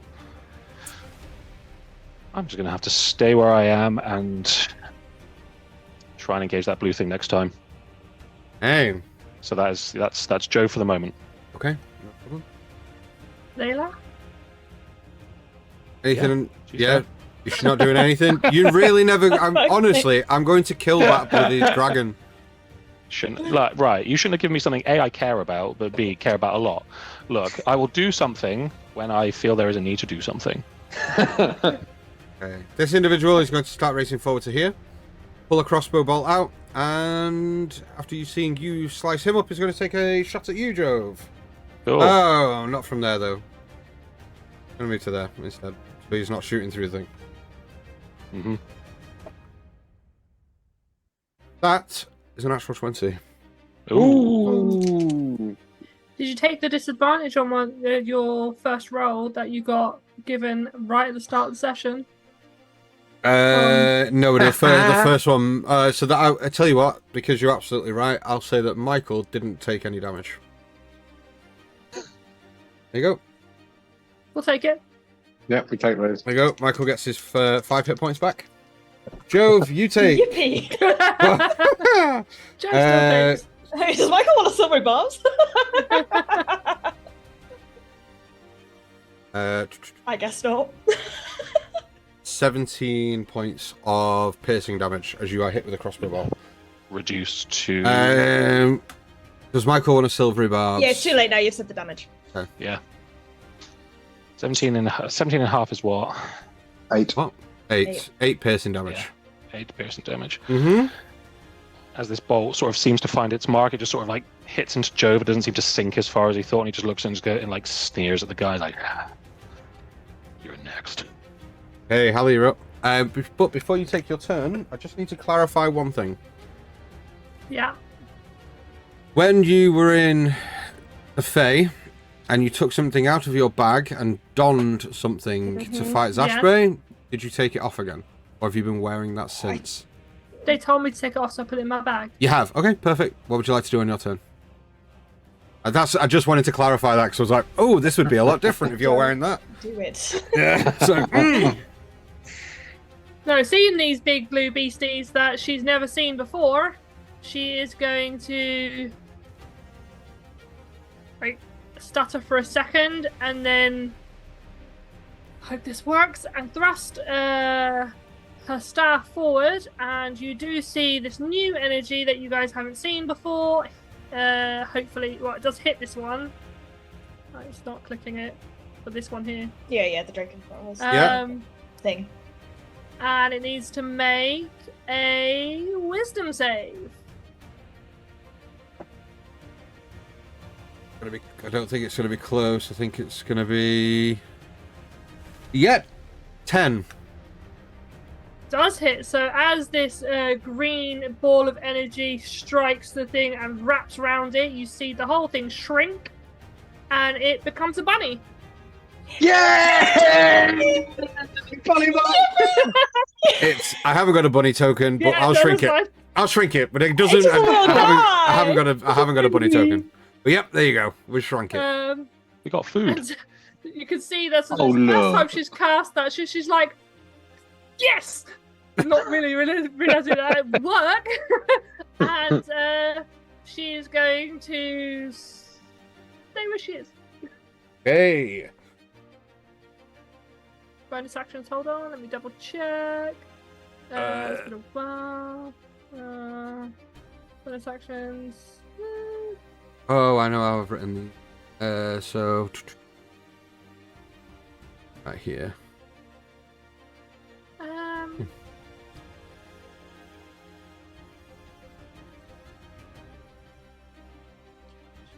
Okay, yeah, as a bonus action, I can still cast a cantrip as a bonus action, though, even though I've cast a spell. Yes. Only if it's a bonus action cantrip. Yeah, okay. Yeah. So as a bonus action, I'm still holding my staff, I cast Shillelagh, and it kind of wraps a little bit in vines. Amazing. Okay, just in case I have to hit anything. Excellent. Dope. This individual here will step forward, move his full 30 feet, look towards. Let me see. I can see because you've not made yourself present yet, Ash, so they can't see you. I'm going to go for Edredor. Leave him alone. This is why they leave. So we that's don't take care of him. a 17 to hit. That does not hit. Hey, you see As this individual start swirling this ball of energy and fire this beam out towards Edredor as he ducks out of the way just in time. Slices through it. Hard. This person here is going to move 5, 10, 15, 20 to there, and is going to take 2 slashes with his sword. Again at Edredor. That misses, so it doesn't matter. That was a natural one. It doesn't do anything. As he comes in, Edredor's sword just like comes across his shoulder to his back and creates like the block there. Okay, seeing you do that, this individual will step forward, roughly the same distance there, and will cast the same spell, but at you. Me? Yep. Cool. That is going to be a 19 to hit. That does not hit.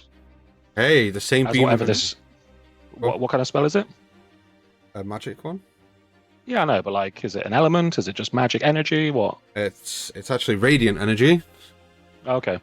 As whatever this thing But- comes through, Joe just sees it and just goes bang, like headbutts it, and it just dissipates across his head. Nice. And he just looks at the guy and Nice. just goes, So you're headbutting the spell, yeah. then it will hit Yeah. this. No, because it's below my armor class. So if it hits me, if it You're doesn't hit me on headbutting a spell. It's because of the rage. The rage is Because of the protecting. flame. Yeah. I was like, Just lizard hold your on, head. wait. So you're headbutting the spell that's attacking. Yeah, so I look cool, Dan. All right, just You leave me do alone. look cool. You do look cool. You do. Fine. You headbutt the spell and it dissipates. Nice. Some fucking new age bullshit. You kids and your flavor. Hello, Ash. Do you want to come Yeah. and just punch spells and shit as well? No, I'm okay. Can I just have my turn though? Yeah, Is do that it, okay? do it. All right, cool. Punch spells, it's fun. Ash, kind of from crouched low by this tree, looks at all of the ranged kind of attacks coming in and places her hands on the grass below and feels and senses all of the dew of the, I'm going to assume, like recently settled rain on the ground. And it begins to heat and it begins to rise. And I'm going to cast Fog Cloud right bang in the center. Bear with me a second. So it's a 20-foot radius sphere. What a shout.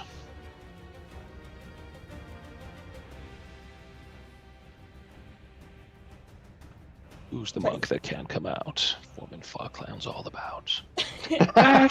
Right on. So it'd probably be centered. Oh god, that's not where you ping. Around here-ish. Okay. As you try to cast that, this individual will Even though counterspell you it. can't see me. So are you casting a spell? Yeah, I'm casting a Yes. spell. Yeah. So are you no longer hidden? How does that work exactly? I don't know. Because you I take guess a can see- I you guess take a can. stealth roll, but then as soon as you start taking your action and stuff, are you going to Yeah, be able to alright. stay hidden if you're not Yeah, no, using the hide? I'm asking, like, because there's I two other don't DMs. know. It's like because I'm like behind a tree. To be honest, like he'll see the spell take place before you see it, like it begin to rise, and he could counterspell the yeah, action rather than seeing he's it, just so- that. If Yeah. you guys are happy for, It's fine. I just don't know how that would work because rogues have Roll a a. perception check. Roll a perception check against her stealth. Sure. Yes, it's 21. See if he spots it. Oh, that's a The 19 rise on of the die. precipitation. Okay. A 19 on the dice. So let me Plus? check his stat. What's perception? Is it wisdom? Wisdom. Yeah. So that would be plus 2, plus 3. One sec. Beats- Wisdom. Oh, that's a 0. Oh no, that's the other one. One sec.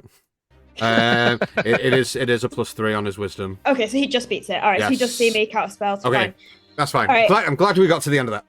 Good. fine. I was very okay, confused because well- I was like, I didn't know how that would work. You know. Yeah. Well, fuck me, I guess. Oh, that roll is at. Hold on. That roll is at disadvantage because Dirty Rollers has given me disadvantage on my next roll, which that one technically is. Oh, shit. Yeah, he doesn't see you, so he can't cast counterspell. Amazing. So you fog cloud. Yes. So I fog cloud right in the center. Probably about I think it's about here. So it's 20-foot radius. Okay. So those two are covered. So it's 20-foot Yeah, radius. Let me. You draw it on. You draw it on. This is not gonna go well. Just. 1, 2, 3, 4, 5. Oh my god. 1, 2, 3, 4, 5, 6, 7, 8. 1, 2, 3, 4, 5, 6, 7. Okay, so it's that size.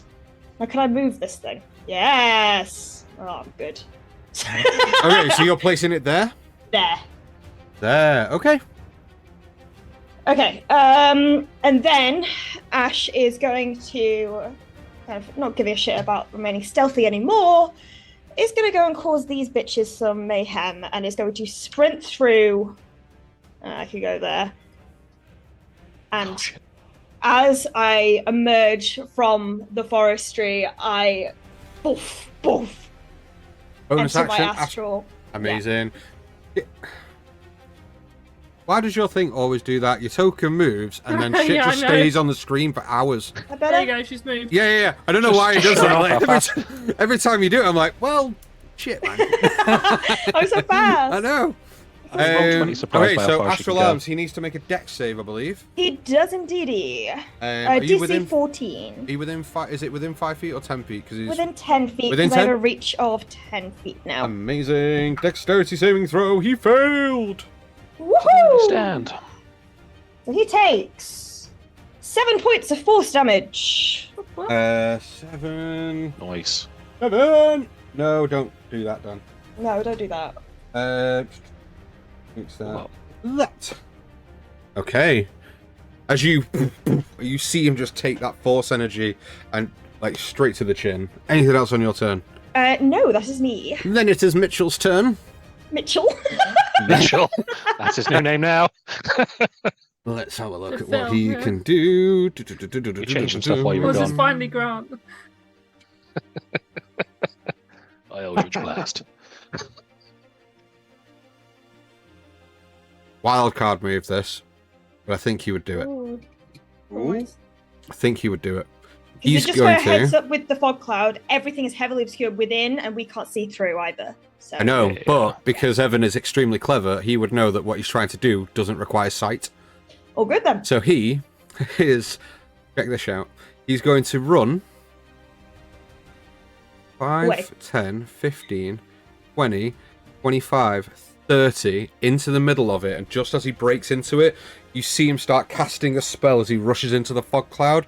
And these astral images of like guardian-like knights start spinning around his body as he casts spirit guardians racing into the middle of there. Nice. Nice, That that's tracks. That's They a good take stuff. opportunity attacks even though they're in fog cloud. No, so that one's polymorphed into a rabbit, so that one's not going to do fuck all at this point. And that's the other. The other one, they That's, ran oh no, he past jumped us. over the rabbit. He's not gone Okay. within 5 feet of anybody. Plus, even if he did try to get opportunity, I mean, fine, opportunity. Yeah, let the rabbit try bite him. Fuck it. But it's with disadvantage because it's heavily obscured. And yeah, it doesn't hit him. Fine. Please shush. God, Trying man. to kill Stop You're trying to kill Dan Mitchell. From Right, this individual is Thursday going to step session. forward to here and stand on this rock. And is going to fire a beam of energy towards you, Ash. All right. That's a 13. Is that going to hit? No. Okay, misses. Fuck off. Whoa. I'm joking. I'm joking. You've done this Hey, before. Dan. It's not gone Hey, well. Dan, I don't say that. That was me being a dick, and I love you. Okay, that's fine. I'll just circle Hallie's name twice and pretend it was her. Yeah. Thanks. Appreciate that. Twice. First time just because she I'll looked turn at me you into a weird. Right, top of the initiative order. Do I not go? You did What have you go. been? You polymorphed. Volleyball. Oh yeah, sorry. I don't remember what you did. Wait. I just need to write my third circle. Right, so the polymorphed individual, does it get to make a save at the top or the end of its turn to try and break free of the polymorph? Oh, hold on. It's the first time I've ever cast polymorph. I don't know. Puppy power. Creature is limited to actions that the new form can take.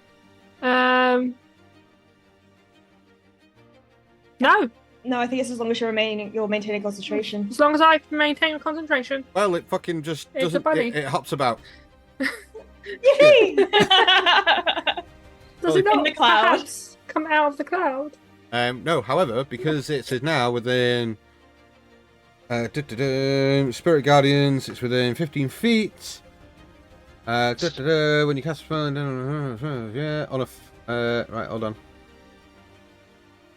First enters or it starts its turn. Is it? I'm just having a look. Would Spirit Guardians register? Yeah, a rabbit first as an time, enemy? hold on, first time on a turn, or it starts its turn there, it must make a wisdom save. On a failed save, it's 3d8. It's back. It's back. Yeah, so wisdom save as a rabbit.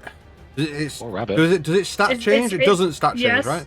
It's that. Well, It's it rolled an 18, so unless it's got like a -5, it's still gonna. I don't still know. gonna I mean, it save. is a rabbit.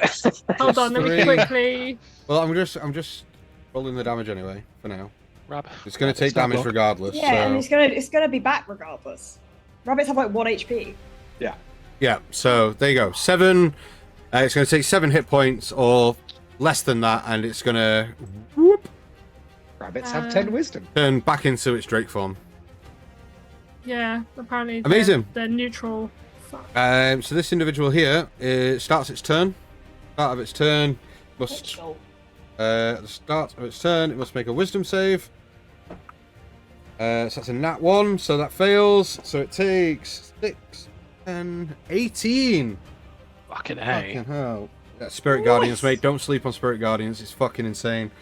So that takes 18. Hold on, it does say the transformation lasts for until the duration ends or until the target drops to 0 hit points and dies. Yeah, but the target is now a rabbit. The target creature. Yeah, so when Target it drops creature. to 0 hit points, it dies. No, No, the no, target. it so reverts back. it reverts back. Oh, So or dies. Sorry, not and dies. Oh, yes. sorry.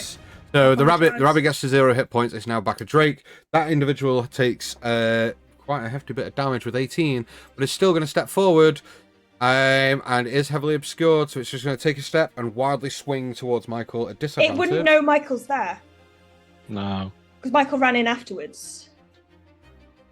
So it can't see anything in there. It's You heavily can't see obscured, anything so- in there. No. Like shadows in the fog, I guess, at most. I don't What know does what's this- heavy. what What's does this heavy guy actually obscure? say? Yeah. What's heavy obscure mean within the realms of this? You created a heavily 20-foot radius sphere of fog center. A point within range. The sphere spreads around corners. It's heavily obscured. That's the duration. It blocks vision entirely. Creature effectively suffers the blinded condition when trying to hit something in that area. So if it's blinded, it can still attack, but it rolls with Still disadvantage. Yeah, it's just that it didn't know it was there. Is the thing. Okay. It didn't know he was there. That's all I'm saying. Okay. Don't run in there. No, because that happened afterwards. So I'm gonna say, given the amount of feet that he's moving, I'm gonna say I'm still gonna try and attack, but it will be with a disadvantage. Yeah, it's fine. anyway. It's not gonna hit. It's gonna miss anyway, so it doesn't matter. So that's him, Edredor. Cool. I know he's on the border, but Edgar would know that guy was there, right? Or would you still have disadvantage on the guy who's literally stood next Well, to it's him a in the fog cloud, fog so cloud? he can't- You still have disadvantage because he may have moved, but you know he's there, so it's fair enough to attack. Yeah, If you can disadvantage attack, there. but yes, Does he not we take just- damage from the Guardians because he's now within? it's not his. It's not his Nice turn. turn. Oh, I thought it was Yeah. the end of the No. creature's turn. Right, No. sorry. It's the start of its turn or the first time within 15 feet. Right, okay. But it's Alright, not like it Edredor. hasn't been that guy's turn yet, so he's not taking any yeah. damage. Alright, Edredor is sort of having blocked before, knowing he's there, is just going to take 2 quick swipes into the mist just to see if he can Okay. hit this guy. Go ahead and roll me to hit with disadvantage, please, with your first attack. Yep. Okay. Okay, the first one is a 17. 17 will hit, yeah. Cool. Shit. Okay, so the first one is 11 points of damage as he just one quick swipe and sort of catches someone. Yeah. And then second one. Okay, the second one's a 14. 14 misses. Yeah, that's fine. Anything else on his turn? Any movement or anything? Yes, having hit once but not quite, he is a smarter man than that, so he's going to take his movement and retreat to the tree line here. Okay. Anything else on that turn, or is that it? That'll be that. Grab these two. So this creature, seeing that fog cloud, is going to race around it. So 5, 10, 15, 20, 25, 30. It can get to here. Cool. Oh, it came to me. Yep. And it is really mad, so it's going to attack you. Mm-hmm. So that is a 20 to hit. That does not hit. Does not Ooh. hit. Okay. No. As the claws come down, his armored hide just sort of like, and he like takes it. And, Okay. yeah. So That individual swiped at you with his sword, and now the creature. Oh, I thought it was the animal. No. So the other way around. So he's swiped. Sorry, I'll be more clear. He's come Yeah. down and swiped down with you at his sword, and then as he misses, the creature rears up and goes to have a bite attack at you. Cool. Ooh, that's better. That's a 24 to hit. That definitely hits. Okay. So I don't have one of these, so I'm going to roll big baby. Cool. So that's 18 points of piercing damage as this creature takes a bite towards you. Reduced to 9. 9. Thank you. Did you were about to say 6? No, I was getting my maths Oh, wrong. right. Yeah. Yeah, 9. That'll be 9 reduced. Yeah, that's fine. And it's your turn, Jove. Cool. As he sort of bats the sword away, and this creature comes in and takes like a big chomp into him. He's just there. He feels the teeth sinking a bit, but the armored hide that's below him is pushing more. He just looks down. He's like, "All right, you want some?" Bonus action. I'm going to run my axe across like sort of the bloody wound under his jaw and activate my Crimson Right. Okay. And then, seeing as it's near me, 2 big swipes straight at the head of this big fucking beastie right in front of me. Just hack. Amazing. Go ahead and roll me to hit, please.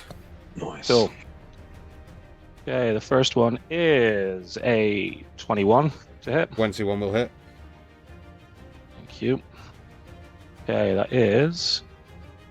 so that's 12 points of damage plus 4 points of lightning. So 16 total? Yep. Yeah. And then the next one is a 24 to hit. 24 will hit. Yep. Okay, that is 7 plus 7, 14 plus 3 lightning. 17 total, so... Yep. Amazing. As you slash into this creature, anything else on your turn? On Jove's turn, no. Zayla, however, is going to do something now to shut you all up. So, Seeing as the rider is on the back and she is going to make a sting attack at it and sort of whip off his shoulder and just flick her tail up towards his face and try and catch him as he's like slicing. Amazing. Okay, so just from a general DM point and a D&D point, always use Zayla because it's just more action economy. yeah. It's just more stuff for you guys to do. I know, I just care too much. I know. Okay. So that's a 17 to hit. 17 misses. Oh, the guy on the back. Shit. The guy on the back. Yeah. It hits the guy on the back. Dope. Cool. So that is 6 points of piercing damage as her tail hits him in the face, and he needs to make a Constitution save of 13 or higher. A con save. Yep, 13 or higher. Rolled an 18 on the die. That's fine then, never mind. Okay, next in the initiative order. Stig. Whoop, whoop.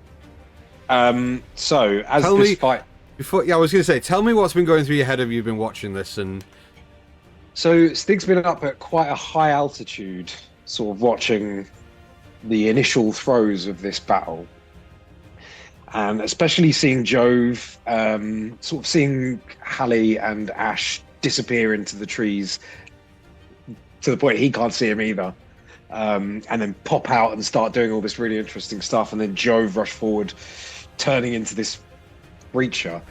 There's a cock of the eyebrow and a wry little smile that creeps across his face before he lets out a long, very high-pitched whistle that I can't do. You know, the kind of one you do through your teeth. yeah.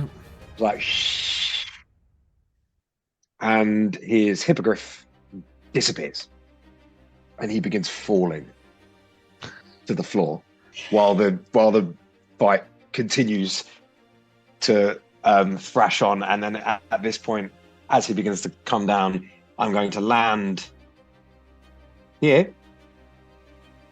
Yep. Straight into the middle of the fog.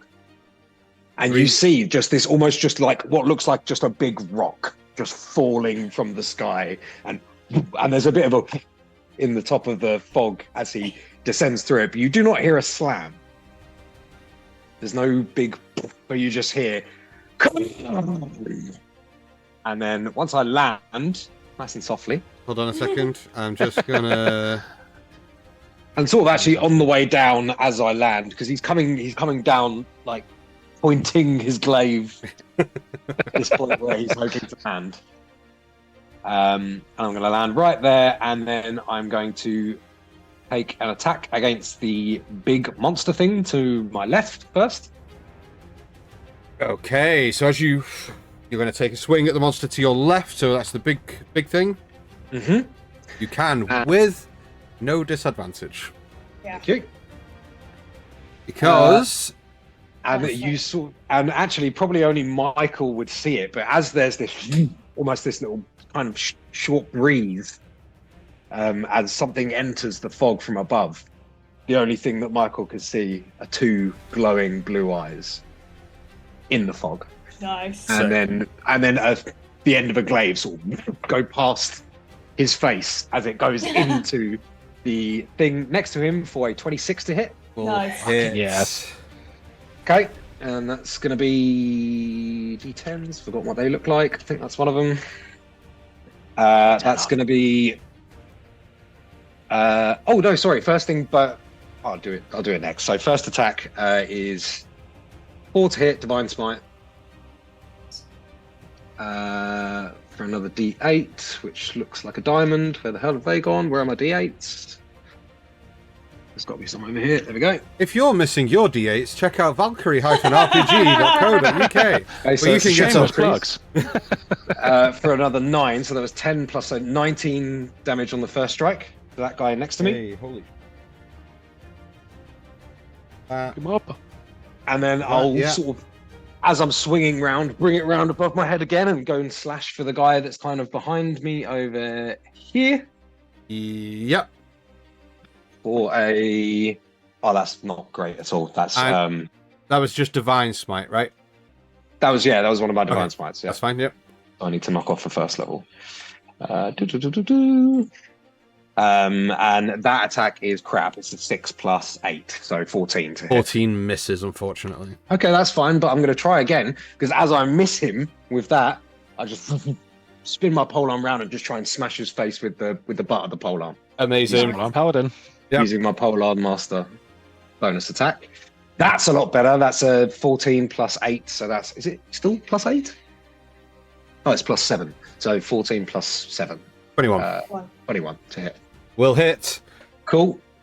And that is a 3 plus 4, 7. 7 points of damage to that guy. Amazing. As you... Yeah, and you guys all, or actually, Ash, you probably also see, because I'm only 5 feet away from the edge of the fog. You probably see the edge of the flail kind of just come swinging out of the fog very briefly. Amazing. Anything else on your turn? No, that I'll go move to there, Okay. just onto the edge of the fog. Okay, this individual is going to run out of the fog that way. He's within my melee range, so Yeah, I don't he get. is. Do I get an attack of opportunity? So he's moved from there. Yep, you can have an... yes, and you have blind fighting, so yeah, absolutely. You can use your reaction to opportunity. Okay, that's not bad either. That's 9 plus 8 for 17. 17 will hit. 17 hits, so that's another D10. Oh, please, that's sensible. There we go. 8 plus 5, so 13. 13 to hit, and he ain't going nowhere. Oh yeah, Sentinel! Okay, so he goes to leave, and you, and almost like catch the back of his legs and stop his movement dead in its tracks. Amazing. I'm whirling dervish right now. Nice. That's done. Hallie, you're up. Hallie, feeling her concentration drop on the creature, she is going to turn her attention to the other creature, and she is going to guiding bolt at third level. Third level. Go ahead and roll me to hit, please. That's a nat 20. Hey! Birthday! Hold Just on. so you know. Because GrimQuest has redeemed give a character disadvantage. Can you tell me Oh, no! which character that's Oh. going to, please? Not me. Where was that? I didn't see that.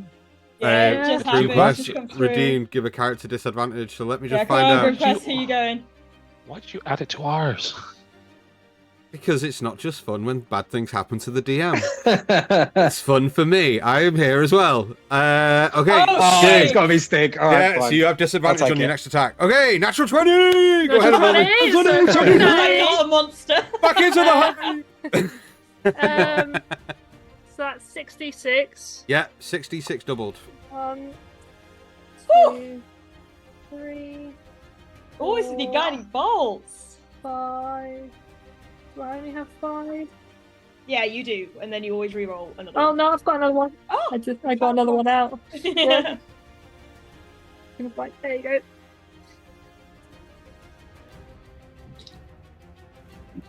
And this is against Okay. the big beastie, right? That's against the other Drake, yeah? Yeah.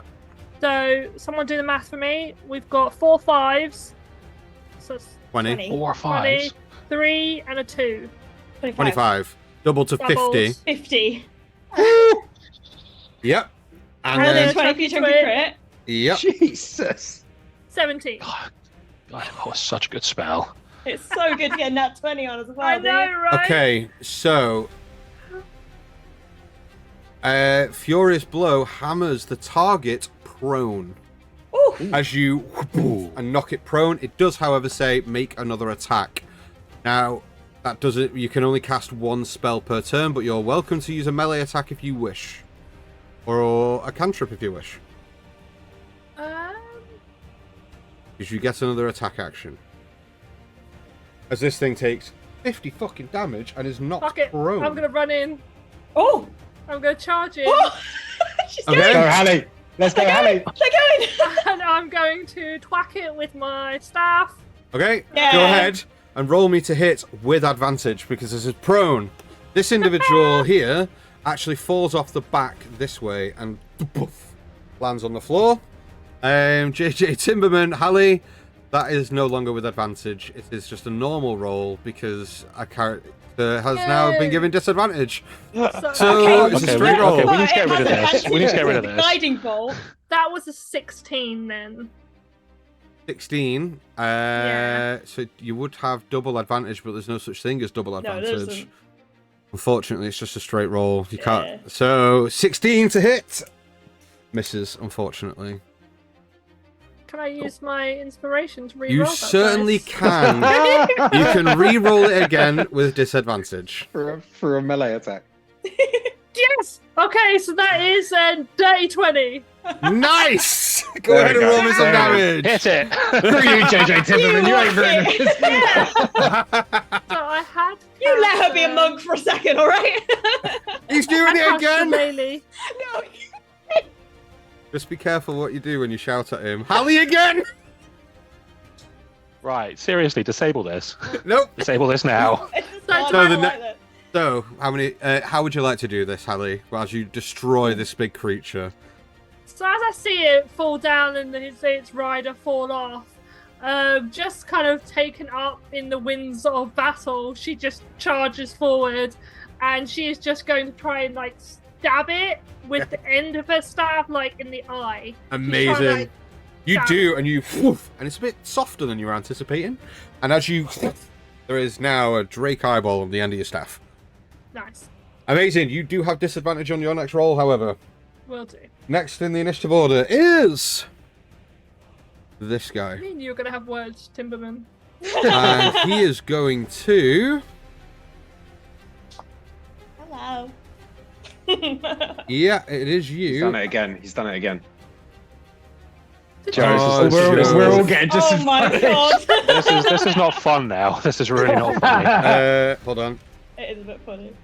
It's a bit funny. This is great. He'll be out of points. I need you, Ash, to make Yes. me a wisdom saving throw, please. A wisdom one. Yes, Okay, hang on. please. Let me just check if I've got advantage because my arms. Hold up. Where'd it go? No. Okay. Wisdom saving throw. That is a 17. 17, you make the save, so nothing happens. Yippee! Woohoo! This individual here has heard crashes and bangs all around him and is not happy, but it is the start of his turn, so needs to make a wisdom saving throw, which he fails. So takes 3d8 damage, which is decent, because that is 13 points of damage at the start of his turn, which is just enough to fucking kill him. Hey!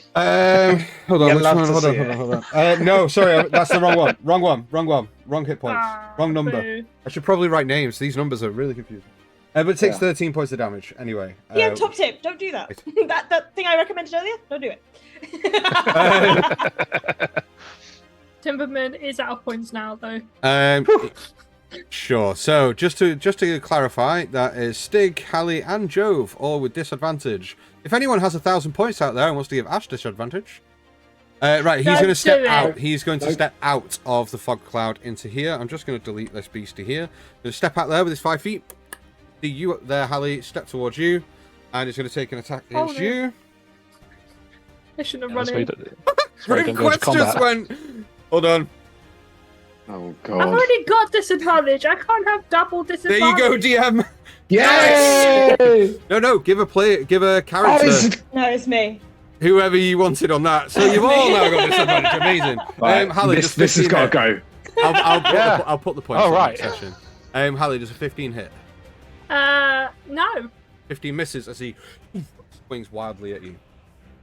Next in initiative. Ducks lying behind the tree. There. It's this one. And this one is going to... What is he going to do? What is he going to do? One person can, so you're right.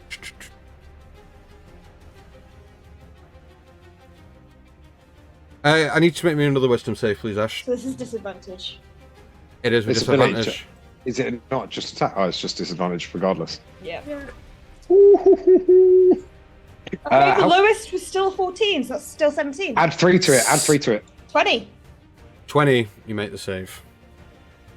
Sometimes the DM needs a win, but my win entails them all dying, which isn't what I really want. I want them to suffer, not suffer. Okay, Should you add this on make Thursday. that save. So yeah, nothing happens to you, and it is now your go. Awesome. Okay, so Ash kind of feeling strangely bolstered in a way she's not used to feeling from the aura emanating from Stig, the whirlwind that is Stig, feels oddly inspired to become a whirlwind dervish herself. Let's and go. takes her staff and just starts spinning in a circle, and I'm gonna go right in between these fucks. I'm gonna go bosh on one, spin around, and as I do, careen into the other one as well. Amazing. Go ahead and roll me to hit, please. Okay, so Blade. that is a natural 16 for a 20. Yep, that hits. Definitely hits. Go ahead and roll me some damage, please, on this one, on this guy. I'm also going to expend a charge on my gauntlet thingies, my braces, Mm-hmm. to deal an additional D8 lightning. Okay. And to 2 other creatures, so the other guy will get it too. Okay. Okay, so that is 2 other on both, creatures within how far? within 10 feet. Okay, so you could even get that one on the one inside as well if you wanted. Yeah, absolutely. Okay, so all 3 of them take 7, Yeah. and then that guy takes Hold an on. additional. I need to do this math really quickly. So he takes 7, so that's that. That one takes 7. To take that to that. And we'll say this initial strike is on this guy, and he takes an additional 12 So 19 total. total. Yes. Yeah. Stunning strike on that one. 1 second. Pat. Stunning strike. Mhm. 13 plus that, so 16. Yeah. Yep. That saves. Okay. So used to just saving. Okay. Second attack on the other guy. We're Yep. gonna spend another charge. Amazing. Go ahead and roll me to hit, please. Hang on. I'm rolling the damage. Stop. Okay, it's GM. Thanks you very much for stopping in. I love the fact that you popped in and being a first-time chatter as well. So enjoy your game later. Cheers for stopping in. Enjoy your game. That is a 17 to hit. 17 will hit. Cool. Okay, so that is gonna be. We've got another 7 damage to everyone. Holy shit. So that's. Need to keep remembering which one it is. So it's that one, which goes down to that. Bolts of lightning. Then hold on. That one, which 7 takes that to that, and then another 7 from that takes it to that. Okay. Additional 9 points on top of that to that guy. Okay. A full array of blows. Okay, go ahead. So I've spun around with my staff, and then you just see my, well, you don't see, but my astral arm just go poof out at the same time on the bow. Nice. I love that. Okay.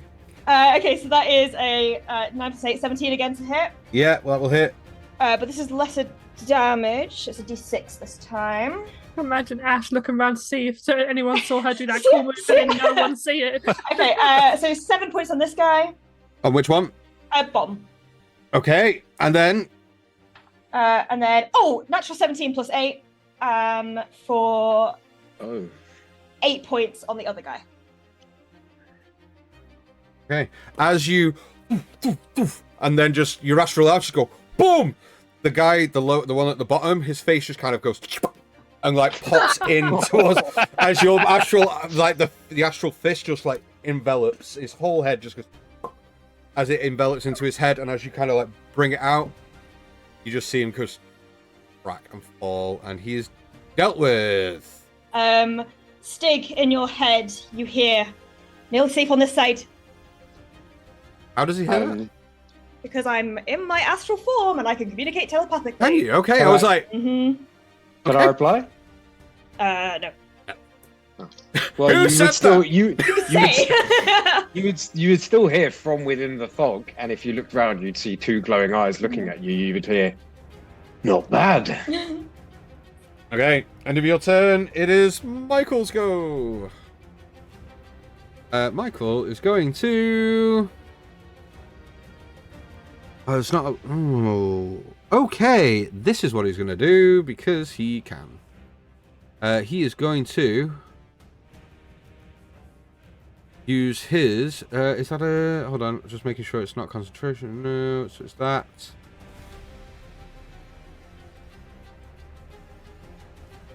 Okay. He is going to... disappear from there. And land behind him as he thundersteps. Oh, Nice. hell yeah. Nice. And Kaboom. all 3 of those creatures are going to make con saves. That's 1 saved, 1 failed, 2 saved, and 1 failed. But it's 3d10, I believe. Let me read that again. Yeah, 3d10. So let me get my 10-sided dice. We'll just use this d100 for now. So that's 3, 9, 13 points of lightning damage on all 3. So let me just make sure I've got all. Okay, that one's dead. That one's dead. And that one takes... How much did I say? 13? Mm-hmm. Yeah. Yeah. Glad you guys are on the ball. I've got a little token to remind me that I'm concentrating. Amazing. So you see this individual as this lightning explosion as he thundersteps and lands behind this individual, and as he does, he just does the most swat, because he hasn't taken any sword out at this point. He literally just takes his sword out and just puts it on the guy's shoulder and just tilts his head at him. Nice. Nice. But Cool. doesn't say a word, but like you see that, I think, does he have Form of Dread? Yeah. He's think just so, Dark yeah. Aura or something, Dark Halo or something. Yeah, but I'm sure That's he a has. spell, though, isn't it? I don't know what he does. I don't know if he's got It's just Form of creepy. He Dread. does his creepy shit. Yeah. He's got Form of Dread, I know that much. He 'cause doesn't it's have form of quite- dread. He's No. definitely got something creepy. Yeah, I think it's something else. He can cast fear as well. I don't know if that's what you're Yeah, he can. I thought he was that kind of warlock. He's got a transformation. Dark Halo. It's not. He's not doing that. So that's his action. What can he do as a bonus action? Punch him. Kick him. Push him off the rock. Ash's throat. I'm sure he can actually bunch him to be fair. No, he can't. You can't. Can't. Nope, he'll do. That's fine. That's all he wants to do anyway. Well, it is that guy's turn as this sword just kind of gets placed on. I'm going to get Michael to roll an intimidation check because that's scary as fuck. Holy fuck! That. Okay, so that is a 26. Fucking hey. I'm going to rule that because he's done that and he's rolled that high of an intimidation, this guy is just not going to take an action because he's just stood in fear, staring at this guy. Nice. Nice. Okay, let's go. Let's go. Top of the initiative order. This creature is going to move out of the fog. Nasty. No, it was there. Not within 10 feet. No, yeah, no, you're right. Yep. So it's going to step, and as it does, it's going to attack the first creature it sees because it's pissed off that it was turned into a bunny. So it's going to attack Zayla. Okay. Oh. Oh no. Does Spirit That's a Guardians- natural 20. Oh, fuck. No, it isn't. No, I'm going it's to not. cancel that crit. Okay. You cancel that crit. Huh? Huh? Hold on. Do you have to see them? Just have a look at the thing. Is it a creature you can see? Oh, you can see. You got blind sight. Why am I even saying Yeah, I've got that? blind sight. Oh, is that not up to It's 10 only feet? 10 feet. It is only 10 feet because it was, so I can see 10, see through. No, I wouldn't be able to see it. Fuck. Is it? I was just checking. Is it? When you're a creature, you see within 30 feet. Yeah. Okay, so you got blind sight to 10 feet. Can't see it. Sorry. Nips. Dayla takes 32 points of piercing damage as the Oh, you creature didn't want me to have her anyway, so she's dead. bites into. She's down. She's down. down. She's not dead. She's down. I'm just She's being down. dramatic. Okay. Okay. Zayla Thought I'd drops. fuck you up a bit there. Okay, Zayla drops. Next in the initiative order is Edredor. Throw my pen. Oh, there. It's so exciting. Hey. I just wanted to throw some. Oh, that's it. Was that a chunky crit? Because campaign 2 changes when that happens, but we'll find out how when we get to campaign 2. Yeah, I'm I'm going going to to- do chunky crits on the enemies in this campaign. Yep, because if I roll a nat 20, I'm going to start rolling chunky crits on you guys. Anyway, Just a quick so should we just question. get- should we just get rid of chunky crits then? Does Spirit Guardians go with Michael? yes, it does. Oh, so the other creature Oh, the needs to. other guy Yeah, with the other guy. You're absolutely right. He's saved, so it'd only be half anyway. So that would be 17. Thank you for reminding me that. So he takes 17. First time he's been damaged this fight. 2. No, that's wrong, Dan. Math, please. Do the numbers for that. Thank you. Edredor. Yes, so seeing this guy come for Hallie, he is again gonna go low, keep his sword to his side, and whip around the tree to here. Yep. And 2 attacks on this guy. Amazing. Go ahead and roll me to hit, please. Yes. Let me just remind myself what. Okay, that's 18. 18 Yes. does hit. Yep. Okay, that is math. 16, 42, Sorry. 97, 136. It's 13 points of slashing damage. How do you want to do this? As he lefts this guy up. Oh, no. As Hallie sees this guy come forward, you just see this like black flash as Edredor just whips around the tree and just in one clean motion, like the sword goes through the neck. Nice. And then as he like steps out from behind and throws the sword down, the blood hits the floor. You just see the guy's head just sort of Mhm. So sick! So No. good! drops. Kill Bill style. Love that. Yep. Tasty. Okay. Does he have any more then- movement left? I don't think he does. No, from where I was, let me just measure because I Oh, did so measure. you were there, right? Before. Yeah, so it was that was 30 feet. Yeah. So no more movement, Yeah. unfortunately. No, so that's fine. So he's just going to impose himself between that guy and Hallie. Okay, no problem. This guy is going to get up. Use half his movement to stand up. Mhm. As he stands, he's going to 5, 10, 15 back to here.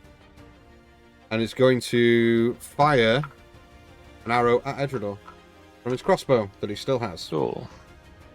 So that's 22 That to hits. hit. That definitely hits. It's 11 plus 14 points of piercing damage to Edredor as this arrow Cool. flies across towards him. And then Jove. Just Jove. Zayla's down. Just Jove. Yeah, now. Just Jove. I mean, look, Hello, you didn't want me Jove. to have the dragon, you hated the dragon, so now it's gone. So, yeah, feeling the weight of Zayla topple off his back and seeing this big blue thing behind him, what little slits he had for eyes, like, close in really, like, tight, and he just looks at them and goes, "Ah!" and just dives into this fucking blue bastard behind him. Okay, go ahead and roll me to hit, please, with disadvantage. Yep, on the first one anyway. Mm-hmm. Yep. Okay, so even with disadvantage, that is a 24 to hit. Fucking hell, that hits. Nice. I have plus 10 on my axe. You did exactly what I did. I went, oh, fuck. Ooh. Note to self, take Jove's axe. Okay. That's 12 plus 4 lightning, so 16. 15. That takes that to that. Yeah. And the next one is an actual 20. Let's go! Nice! There we go. So good. Go ahead and roll me to hit, please. Okay. That's not so great. Sorry, so sorry. that's You've already rolled to hit, so roll your damage, double the die.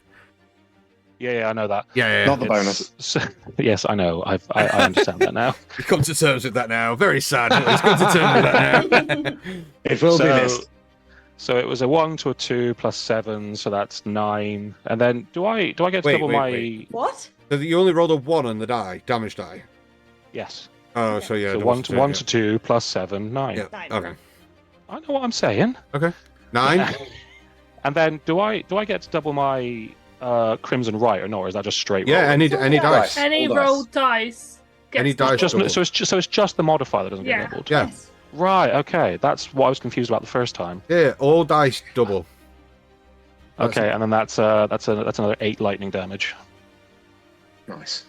So that's 17 total. Yes. Yep. 9. Yeah. Yes. 17 total. Yeah. So that's that. That is that. Is that right? No, that's wrong. That's right. There we go. Roll me a d20, please. It's a 13. The strike breaks the foe's jaw. Blood and shattered teeth ooze down the foe's face. Inflict an additional 1d8 damage with this strike. That doesn't double though, because it's chunky. Yeah, of course. So that's 5 extra damage. 5, which then takes that to what I had before.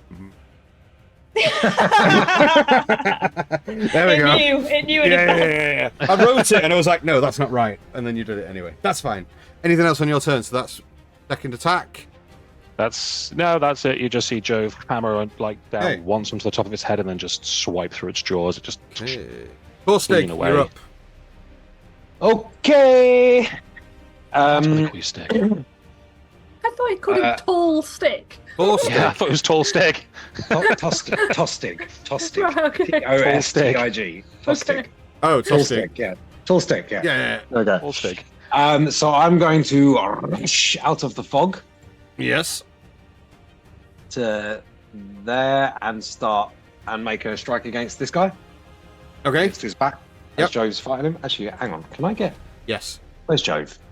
Yeah, if you just If take I go, another if I step. go to there, then Yeah. Okay, so this is with disadvantage, so technically it's It's standard, yeah. ranking, so it's straight roll. Yeah, straight roll. Crap. Oh yeah, straight roll. 6 plus 8. 14 14. misses. Bonus Fortunately. action. Bonus action. Branding smite. Okay.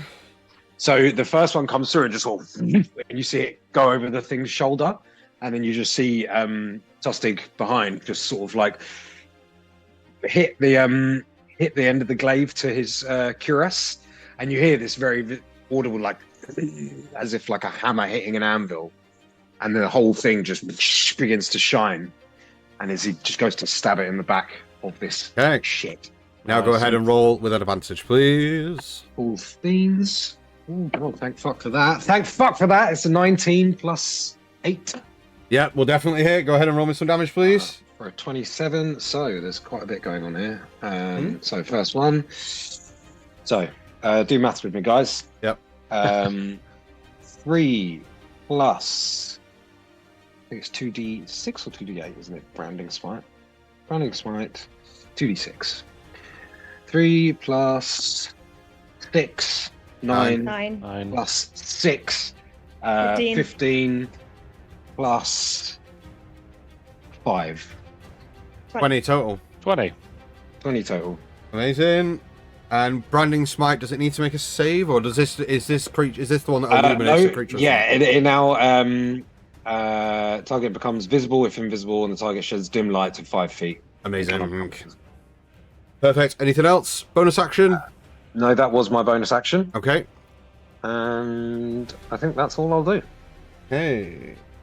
Next in the initiative order is just checking if they're still alive, which they're not. Hallie. Can I? Is it too late to chuck a divine smite on that? Yeah. Yeah. Okay. Fine. Hallie seeing... I can do so much stuff. Hallie seeing Zayla fall is going to come forward and sort of just like grab her, and she is going to cast Spare the Dying. Hey, stabilized. Okay. And while grabbing her, she is going to drag her away. Now, I know she's a medium creature now, so She's how fine. far can I... Yeah. Yeah. So- You've got a decent enough carry weight. She's medium, but she's lightweight. That was 5. I can do another 25, so I'm going to drag her, like, here. Okay, that's fine. You do so. She's still down, but she's in your arms, and you drag her to around there. Nice. Because she leaves the creature's area, though, it does get an opportunity attack against her, which counts. Okay. If it hits, it counts as 2. Yep. That's with advantage because she's prone. Yep. That's 21. No, 19. That definitely hits. Okay, so then, I mean, she's stable now, isn't she? But how would that So work? that's just... If she gets hit again, she's dead. But she's stable with 2 death saves. Yeah. Yeah. So she doesn't have to make any more, but if she gets hit again, she's out. Okay, fine. It's a weird rule in that, isn't it? Like, if It somebody's is. stable, yeah. But yeah, can I she's use- had two fail saves. When a creature within 5 feet of you makes an attack on a target other than you can use your reaction to make a melee weapon attack against that attacking creature. Sure, go ahead and roll attack with advantage, please. Okie dokie. Sentinel. Sentinel! Love Sentinel. Fuck it up. Fucking hell, every time I've had advantage this session, I've rolled a 2 and then something good. So that's a 21. 21 will hit. Okay, and we're gonna go. There it is. D10. That's 14. Can I divine smite? You don't need to. Okay. I'm going to tell you don't need to. How do you want to do that's this? fine. I might anyway. No. Spare your spell slots if you want to spare your spell slots. Okay, fine. You don't need to. How do you want to do it?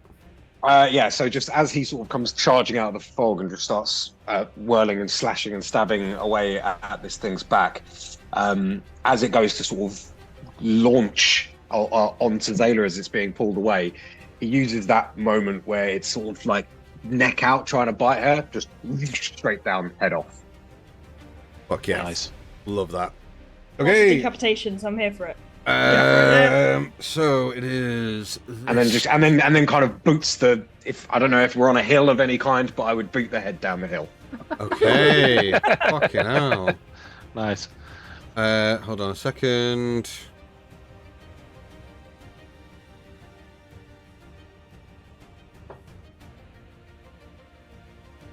Okay, cool. As this individual. One other thing. Else. Whenever I make an opportunity attack against someone, I can move half my movement. That's fine. Okay, so I'm going to start moving off this way. Okay, There. so they get an opportunity. Oh no, because it's used a reaction on Zayla, so no opportunity to attack there. I'm It's dead. dead. Dead. Yeah. Oh, not got a it head. is dead. It is dead. It is dead. Sorry, I haven't. I was confused because I hadn't taken the thing off it. Sorry, I was researching what I wanted to do to Ash now. So Ash. Yeah, go on. What What am I making now? You're not making anything. I'm Oh, making okay. an attack against you. Oh, that's good. Does a 23 hit? Yeah. It might hit. Okay. Is this a melee attack? It's a spell attack. I know, but is it a melee spell attack? Is it touch? Yes. Is it touch? Yes. Then it takes damage. That's But fine. yeah, continue. I just Thank wanted to check that. So it's that. So it's...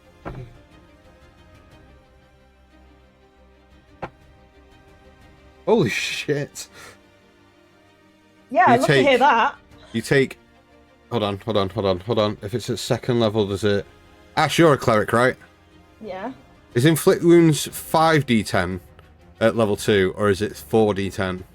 Hang on, let me get I think it up. it's 4d10, isn't it? It's 3 at level four. 1.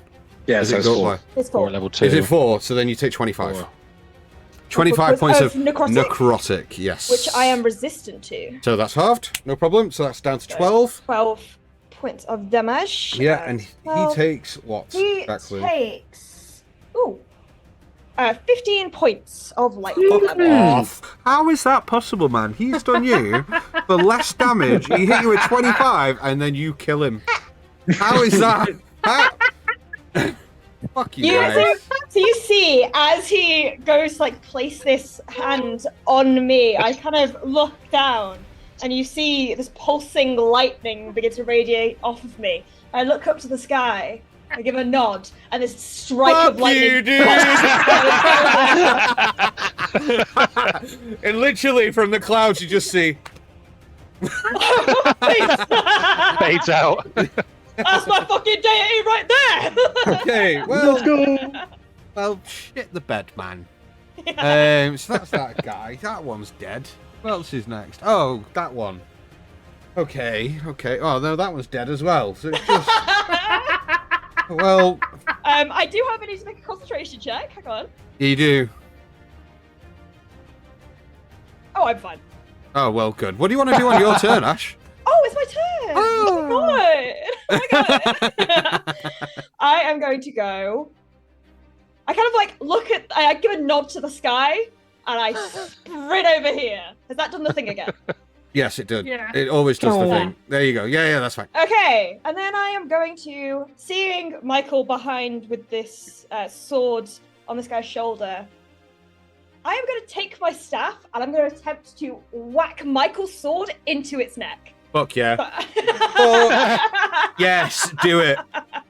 That You is do it so with badass, advantage dude. because you're Do it not with only advantage. flanking, but do it with advantage. In fact, do it with advantage, and you can have a +2 to it.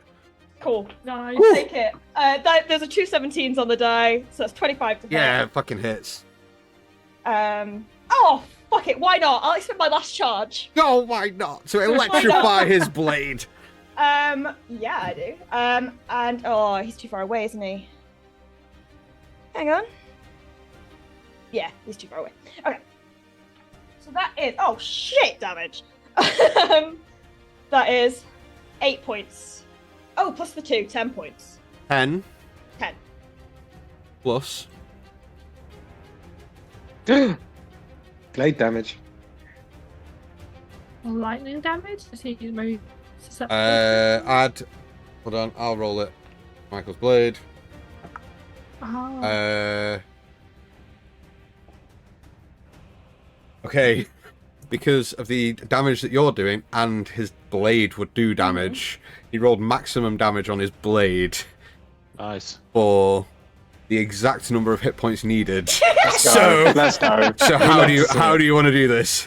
Okay, so to get as I sprint up, I look at Michael and I kind of gesture to like the lightning strike from the sky, and a similar smaller crackle goes from my staff through to his sword as together we just cleave this guy's head off because that's the theme of the episode. No more heads. Head rolling. And you hear the guy here go, please, as you Okay. lop his head off. Cool. So that's my first attack. And then I'm gonna So add 35 to there. 35 to there, so I've got another 10 feet, and this guy is 15 feet away. Fuck.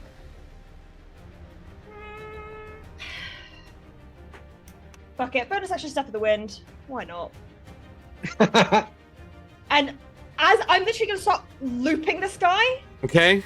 And as I do, I'm gonna I'm just gonna try and take his legs out from under him. He doesn't see where I'm coming from. Hey, go ahead and roll me to hit, please.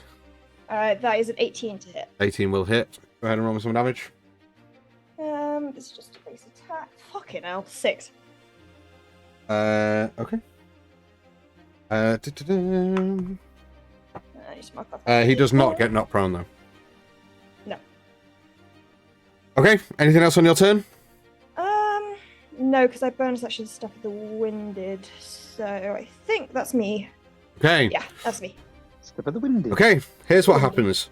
Michael is going to step 5, 10, 15, 20 to here. As he hits here, it is an automatic reaction that he needs to make a wisdom save to take the damage as he gets within 15 feet. Which he fails. So he takes 15 points of damage there. As he continues walking, he gets to here, drops, because it's no action or bonus action to drop a spell. Nope. He drops Spirit Guardians, uses a bonus action to cast Hex on him, and then will take 2 attacks Nice. with his sword. Swing, swing. Very good. At advantage, because he is flanking. Okay. So that's 9 plus 8 is 17, which hits. So that is 1d8, which is 6 plus 5, 11. Plus Hex is a d6. Someone roll me. Oh, I've got a d6, doesn't matter. Plus 1. So that's that. It takes him to 1 hit point. And he will roll. Roll again. We'll definitely hit him. And here's how he does it. Nice. As you are running round, he slices him first, and then, without looking, throws his sword up in the air, flicks his coat, and starts walking away from him.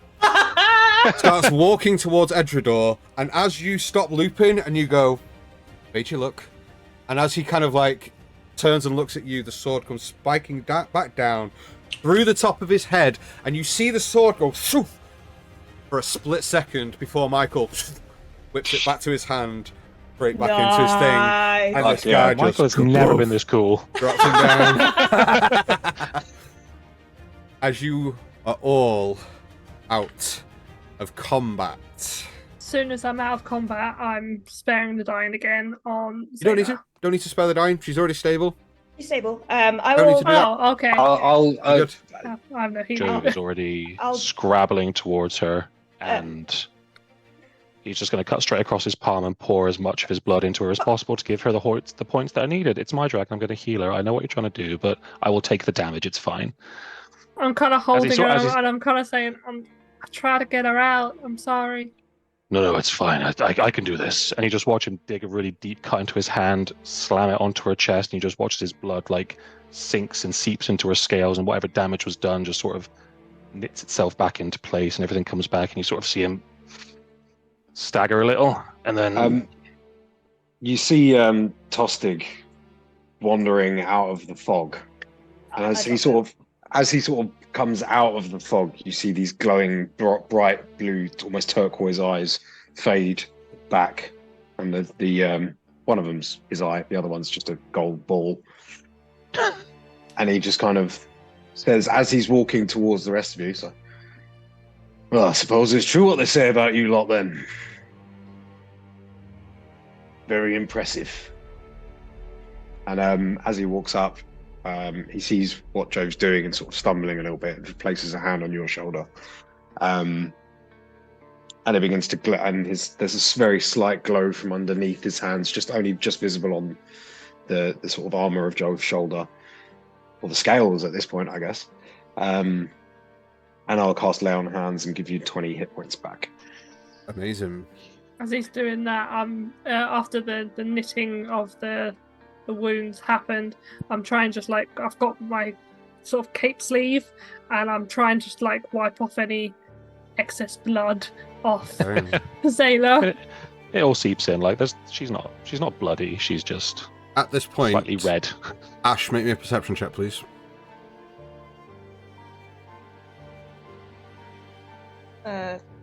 14, I think. 14? Yeah, 14. As you kind of watch, Tostig, Jove, and Hallie, and Edrador and Michael at this point kind of gathered, you're kind of walking back, and as you do, you hear rustling within bushes and tree line and things, and as you kind of look round, you see around 30 individuals kind of step out from behind trees and bushes and just kind of like form a circle around this area and kind of look over towards Tostig, nod, and just kind of then fan out past you all back to where their original positions would be. Ash kind of drops Fog Cloud when the danger's kind of erased, and it's kind of just surveying everyone to see how everyone's doing. And kind of like she's immediately on guard seeing those individuals, but then sees them mainly be looking at Tostig and kind of realizes that they're from the camp. It's not more people from the cult. She's still got her astral form up, so Tostig, you see like Ash's hair like whipping in this breeze that's just around her, the four arms coming out from the side, these glowing white, like blue, but they're so bright they're basically white eyes. And she looks to them to hear care of Zayla, but notices, is Edril pretty bad? No, not at all. I swear I took loads. No, I mean, relatively, he's still more than healthy. Okay. In which case she won't bother. If you think he's fine. Haley took no damage. Haley? Hallie took no damage. I don't know who she is. Hallie also took no damage. Did I close this? As these lot sort of begin to fan out, if there's a couple near to me, I'll just say, check the dead. If any survive, bring them back to camp. We'll question them. As you wish, sir. And they'll, like, you see the men and women that have just kind of stepped out, and the individuals that have all kind of stepped out of from the bushes, like a few of them start checking bodies. And after a moment or two, one kind of walks over and goes, "No survivors, sir. All dead." Well, that seems like a good thing. And you, carry on. Very well. And he just kind of turns, walks off. And Tostig just kind of finds a little rock while everyone's just getting sort of ready for a little while, and just puts his glaive down and sort of against his shoulder, and he's just looking at all of you sort of coming down from your battle stuff. Like, I don't know if Joe's scales recede, or if Ash. Well, I was going to say, sort of, as he takes Zayla's body from Hallie, he's like, "Thanks for getting rid of her. Not getting rid of her, just taking her out of that. This is why I worry so much." He sort of places her on his shoulders and makes sure she's comfortable. So she like the legs are hung there, like neck sort of around his. She just kind of like, at this point, she does come around after those hit points, and she kind of looks at you and goes, "Thank you. Oh, that one was a little bit bigger than me." Well, one day you'll be just as big. Yeah, maybe. And this will, yeah. And this will be the first time you've sort of probably seen Jove outside of like a combat situation, because the first time we were in the Hollow and it was very tense. But as he sort of stands up to his full, it's very sort of like iguana-esque or crocodilian. There's like ridges across where his eyebrows would be. There's these sort of big protruding sort of not scales but like ridges across his jawline, like a small one in the center. He's very reptilian almost in his appearance, and as he sort of looks around to you all, and the eyes genuinely sort of fade away back into his own and the scales sink back into his body, he sort of looks around and then turns to Stig and just, "So, proved ourselves then?"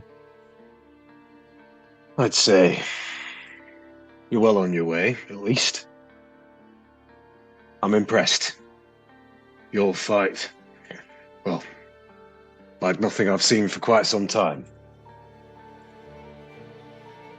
Not, well, since the last time I fought with the Fallen. It's good to have you with us. We should make back for camp. Wait, you've fought with us before. Not with you, but alongside the Fallen I have. I think Your- he's referring to your friend Sen. Your comrade Sen. Quite Oh. a formidable warrior. Much like yourselves, though. I have to say, you did better than even I thought you would. I think I might have a place for you in this conflict, but let's make back for camp, and we can discuss it there. Unless, is there anything anybody wants to do now? Yeah, just quickly. So Ash this entire time has not dropped her astral form and is looking at everybody, like from person to person, is first of all staring at Jove, properly clocking this kind of dragon form properly for the first time. And then eyes settle on Stig. And she's thinking, like, she's kind of paranoid at this point, and do I get a read that he's being genuinely honest? Because in her mind, she's getting paranoid that this is extremely coincidental, that as soon as they show up, there is a breach. Is this staged? Is she getting any indication that this is all a setup? Make me an insight check, please. I get advantage because of my form right Vibe check. Vibe check. now. That's a 22. 22. Stick on the left. Stig, roll me a deception or persuasion. Don't tell which, but then just tell me what you roll. I rolled a 21. 21. 22. You don't get the impression that it was a setup or anything, but you get the impression that there were orders given before the fight to stay back and think, Yeah. unless, you know, it wasn't staged, but It was an opportunity of a test. yes, Yeah. it was more like happen chance that was taken upon Yeah. by Stig, who went, you know what, let's test them, let's really kind of put them to it. But you kind of get the feeling as well that you were never at risk Yeah. of anything dangerous, because there were people in the wings that if anything went really bad, whack, you were going to be fine. That's fine. And Stig, just one last time before she drops the astral arms, you hear in your head, Moradin, huh? And drops the arms. And do I know? Obviously recognizes her voice and stuff like that. It just kind of gives you like a kind of, just like a bit of a sure Yeah. nod. Yeah. For Well the spotted. for the sake of brevity, you guys travel back to where the garrison is. The veil behind is opened, and it's almost as if before, because it's only you 7 that are walking towards, it's almost as if like you don't notice Stig doing anything, but as soon as he approaches, it opens and you all walk through and closes behind, and the gates open. You enter the camp. Everyone, like the people around the thing, cheer. The Captain Stig has returned, and there was no more Fallen, so to speak. Other than, you know, weird play on words, I know, but nobody fell in battle. People were cheering. It's another victory. Let's chalk this up. It's the small ones that people take these days. Stig, I'm going to leave the choice up to you, but do you take them back to your tent, or do you depart for your tent and let them go back to theirs? I'll bring them with me. Okay. For now. And also, as everyone's sort of cheering and stuff like that, Stig's just walking in and not really paying attention to any of that. He's just walking up. Just kind of looks a bit knackered from the walk. Like more so the walk than the fight. Like, and like someone comes over and just hands him a couple of pieces of paper, and he just reads them, and he's just going back to his duties and not really paying attention to all the people cheering or anything like that. You all notice as well that when you get back, where your previous time here, you'd always had someone around you, a guard presence. It's much less so now. People kind of see you and just kind of go and just nod. You've just been in a battle with a captain. They see you and a couple of like knowing nods and smiles. Even like a few people kind of walk up and like pat you on the back, that kind of thing. There is only one other individual that kind of follows you from the gate through all the way to the tent. Just one guard, again, weirdly, brown, choppy hair, bit of stubble, and just kind of like walks with you, kind of like as you guys pass, starts walking, passes you, kind of walks up to Captain Stig. They exchange a few words, but none of you are able to catch it. But you all head back to the tent. I'm gonna change this music. Got a little serious. Exploration. Let's do explanation. Exploration.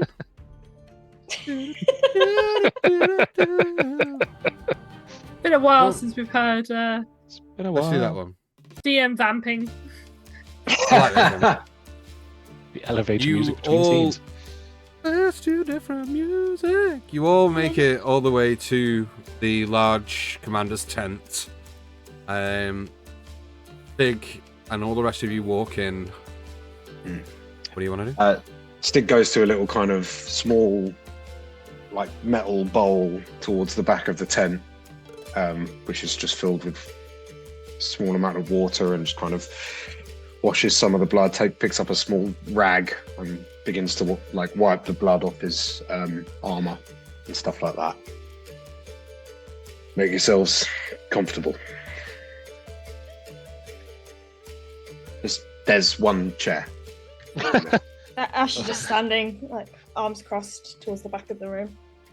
Trev kind of like stands and then doesn't quite know where to lean, so he just puts like a hand like on the desk, like You see Edredor and Michael both kind of look at each other, look at the chair, look at each other, and as Michael goes to take a step forward, Edredor just kind of like woof, straight into the chair so that it kind of like rocks backwards, and then he kind of rocks forwards, and he's just kind of like looks at Michael and kind of smiles at him like. And as Stig finishes sort of toweling down his armor and stuff like that, he turns around and stops looking at Edredor in the chair, and he goes, "Not there."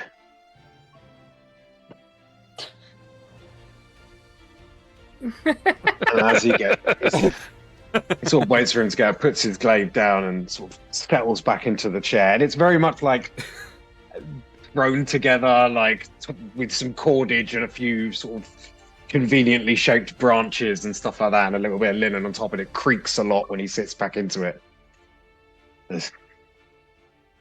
Well, like I say, it's good to have you lot here. I've didn't recognize the description of when you arrived, and am I to understand there's two more of you about still to join us? There is More. one. And where are they? I don't know. They've gone to gather information as much as they can. Well, our scouts should find them sooner or later, but if you can get word to them, tell them there's no need to be cautious. So with you, they'll be welcomed. We'll try and get hold of him. I'm sorry, are they not nearby? No. They Let me, potted ways near the High Forest. They're not around here. I understand. My apologies, sir. Misconstrued the situation. I've heard a lot of stories about you lot, and the two that are missing, I've heard they get up to a lot of mischief, so I figured they might be around somewhere. Keeping a distance, or in disguise.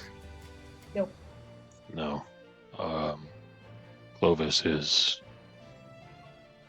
what Ash said, doing what he's doing, and our friend Feathers fell a few weeks back, so you don't need to look for her. My condolences. Listen, I'm sure you lot have a lot to ask me about what's going on here, what our plans are. I know you're eager to contribute in any way you can. It's true. We will soon be making a push for Waterdeep. It's essential that we recapture the city. Other major cities, such as Elturel, Baldur's Gate, Neverwinter, they've come under attack at times, but thankfully, I was able to convince Lord Neverwinter and the Water Baron Nastra Ruthiol to close the borders, let no one else in. Waterdeep still hangs in the balance, and our next move is to try and take it back, but that'll be the responsibility of our army. Seems, while the cult has been involved in goings-on within Waterdeep, we've not been able to get any information in or out. We've sent several people to find what they can, including, I believe, a mutual friend of ours, and he looks at Ash. Phalanx. He has not been heard from since entering Waterdeep, but I believe he has been sighted. They're moving north.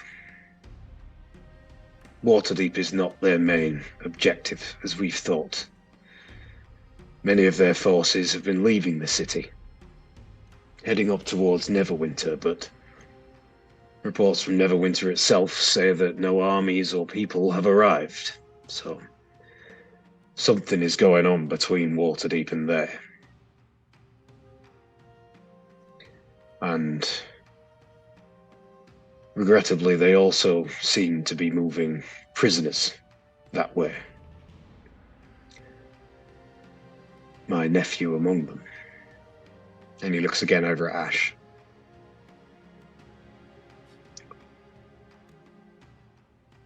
From what I've seen and what I've heard, I've been looking for people like you. My men are tired. Many of our best fighters they've been lost. While we must take back Waterdeep, such a push and such an initiative also grants us an opportunity. With the forces remaining in Waterdeep, distracted by our counter-offensive, I believe it would be safer for a smaller group to head north and follow the rest of them, see where they're taking people and where they're moving their armies, without the risk of being followed from behind.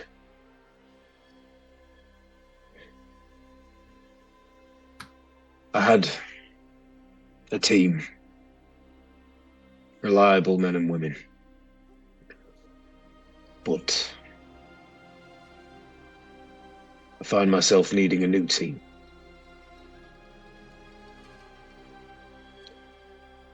It'd be an honor to fight among the fallen, if you will join me in this task. You're taking the charge up north. Well,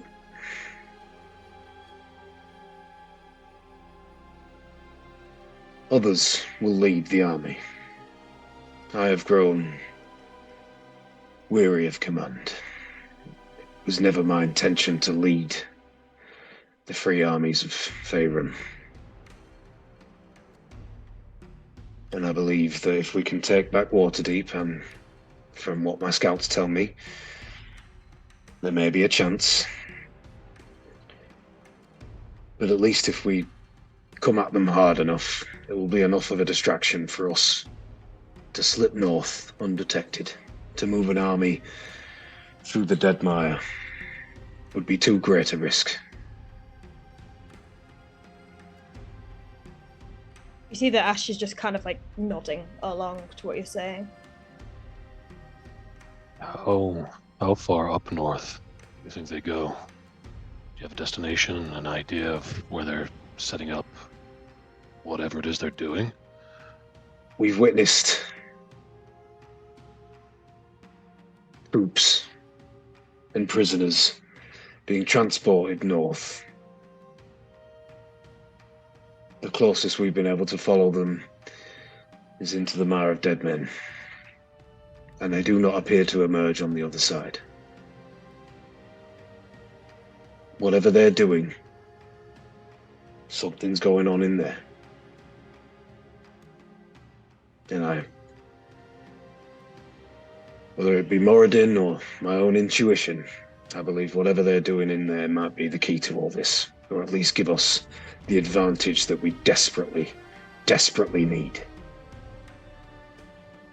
Okay. With the men of the Lord's Alliance, the Order of the Gauntlet, the Harpers, the Zentrim, and the Emerald Enclave garrisoned here, the last fighters in these lands. If they can't do it, then it cannot be done. But there is other matters that I think more befit individuals of our varied abilities.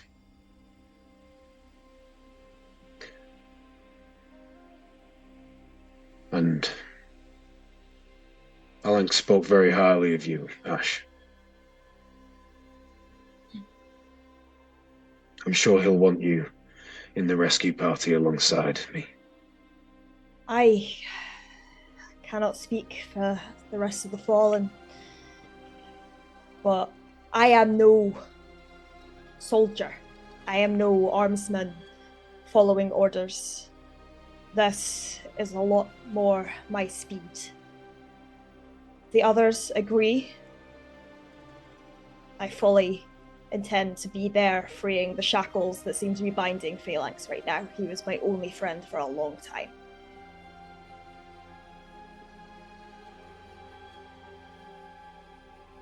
Well, let me clarify. I do not wish to lead you north, but join you. From what I hear of the Fallen, you are all uniquely talented individuals that create a larger whole.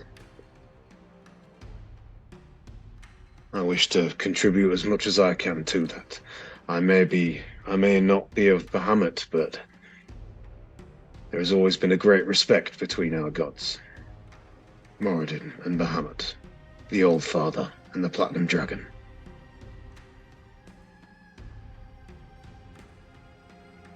What Did of the someone Stormlord? I did spot that. It will be all the better to have another god along for the fight. Jove, you look confused. No, I don't remember telling you about the Platinum Dragon. You didn't tell me. I've heard a great deal about your comings and goings from Othar, Leosin, my nephew Phalanx. Each of them have told me stories of the Fallen. And indeed from Sen, though. He's a little bit more sparse with his words. Yeah, he was great. Well, as Edredor kind of like steps forward and I'm not really sure I actually get a vote, but if you're heading up to the Mirror of Dead Men and you're on the hunt of the cultists, then sign me up. Jove, don't worry. You can hold my sword sheath. You can come along too, Zayla. Watch out for this one. I mean, yeah, he's right. We're all pretty good in our own way. Like, it's, we could probably do this. Holly? I don't really know if I count as one of the Fallen, but Hallie. I mean, if Some of Edrador that. does, you certainly do. Everybody has a vote here. This fight is not that of the fallen only. Everyone in this world fights, if they can. From what I've seen, you're an incredibly capable person. See Michael kind of listen to what you say, Hallie. Walk over, place a hand on your shoulder, and go, I choose you.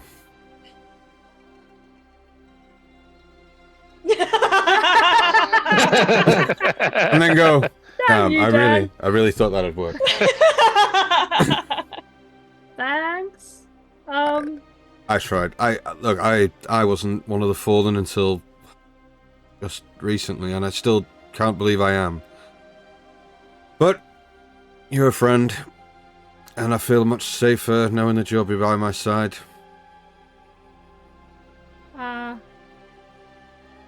I appreciate that. And if there's any chance there is any survivors from Belloc with the prisoners, my fight is there too, so I'm on board. I think we're in agreement.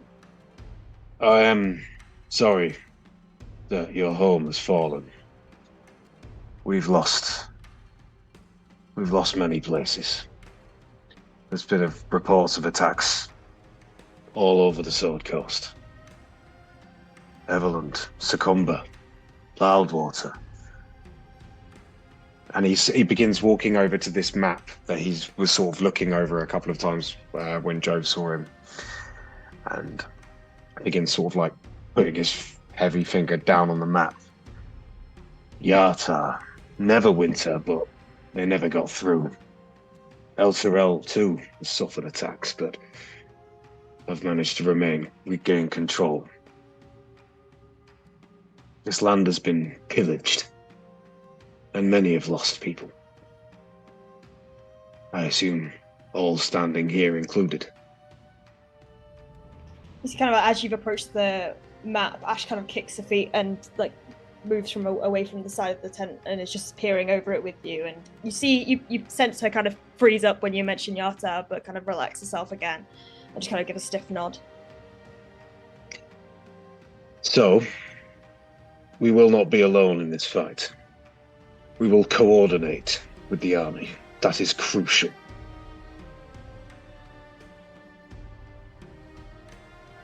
We'll begin preparations for the march on the morning. Ash, Aye. would this be a time to No, play the horn? I don't think so. I think that is for a time to come. I We just have- thought that they might help on Not That- for city. No. And it's Okay. too far away. Stig, for reference, what would have been 6 or so months ago now, were awarded the favour of the Caricature. You were you? Aye. That must have been some feat. Is that where you've been all this time? No, it's not. But it is one of the reasons we've been absent. This is where we lost feathers.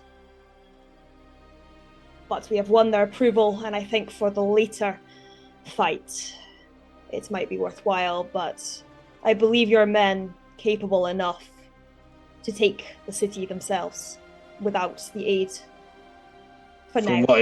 From what information we've received, a large amount of their force has left the city already.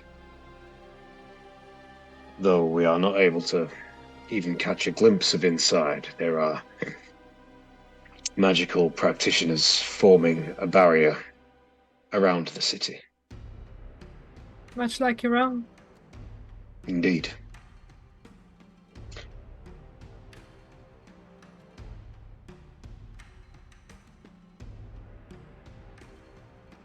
Well,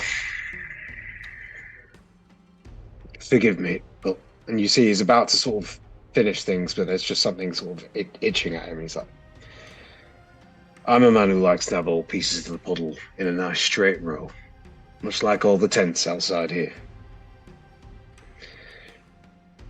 Where have you been? We were in the Feywild. As Jove sort of like comes up behind Ash and him at the map, sort of looking at specific areas. Feathers had powers from someone who resided in there.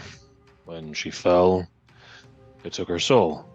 We went to go free her from it. Time moves weird there, and what was 2 days for us turned into 6 months out here. Well, that's unfortunate. Tell me about it. But your return at this time does appear to be opportune. Those gods work in mysterious ways. But they have faith in us, just as we have faith in them. So boast to yourselves. The fight is only just about to begin. Tomorrow, our armies march on Waterdeep, and we find out what the fuck these lot are up to. That is where we're going to end tonight's session. Nice. Hell yeah. I've always wanted to do that. We will pick this up again next week. For those of you still here, please tune in on Thursday. We have our very first collaborative stream. We're going to be playing the Grey Lich of Talongard. Sorry, DM brain still. Talongard, the Grey Lich of Talongard. I will remember to plug in my webcam so it doesn't run out of battery. My headphones ran out halfway through as well. So make sure you tune in Thursday, and we will be back. Thank you very much, everyone, for tuning in. Please don't go anywhere. We are going to go and raid our very good friends over at Die by the Sword, who are also playing with us on Thursday. Hell yeah! I have been a bit cheeky, and I've tried to find out what they're actually doing, and they're doing a dungeon master class, map making 101. Ooh, So if there are any DMs out there who want to watch that, then stay tuned, because we're about to go and raid them. But thank you so much, everyone, for sticking with us. We really appreciate you guys sticking with us through all this. Don't forget, check out YouTube over the next couple of days. There's some really fun videos on there. And we will see you on Thursday for our very special stream. Good night. Bye. Thank you, everybody. Bye-bye.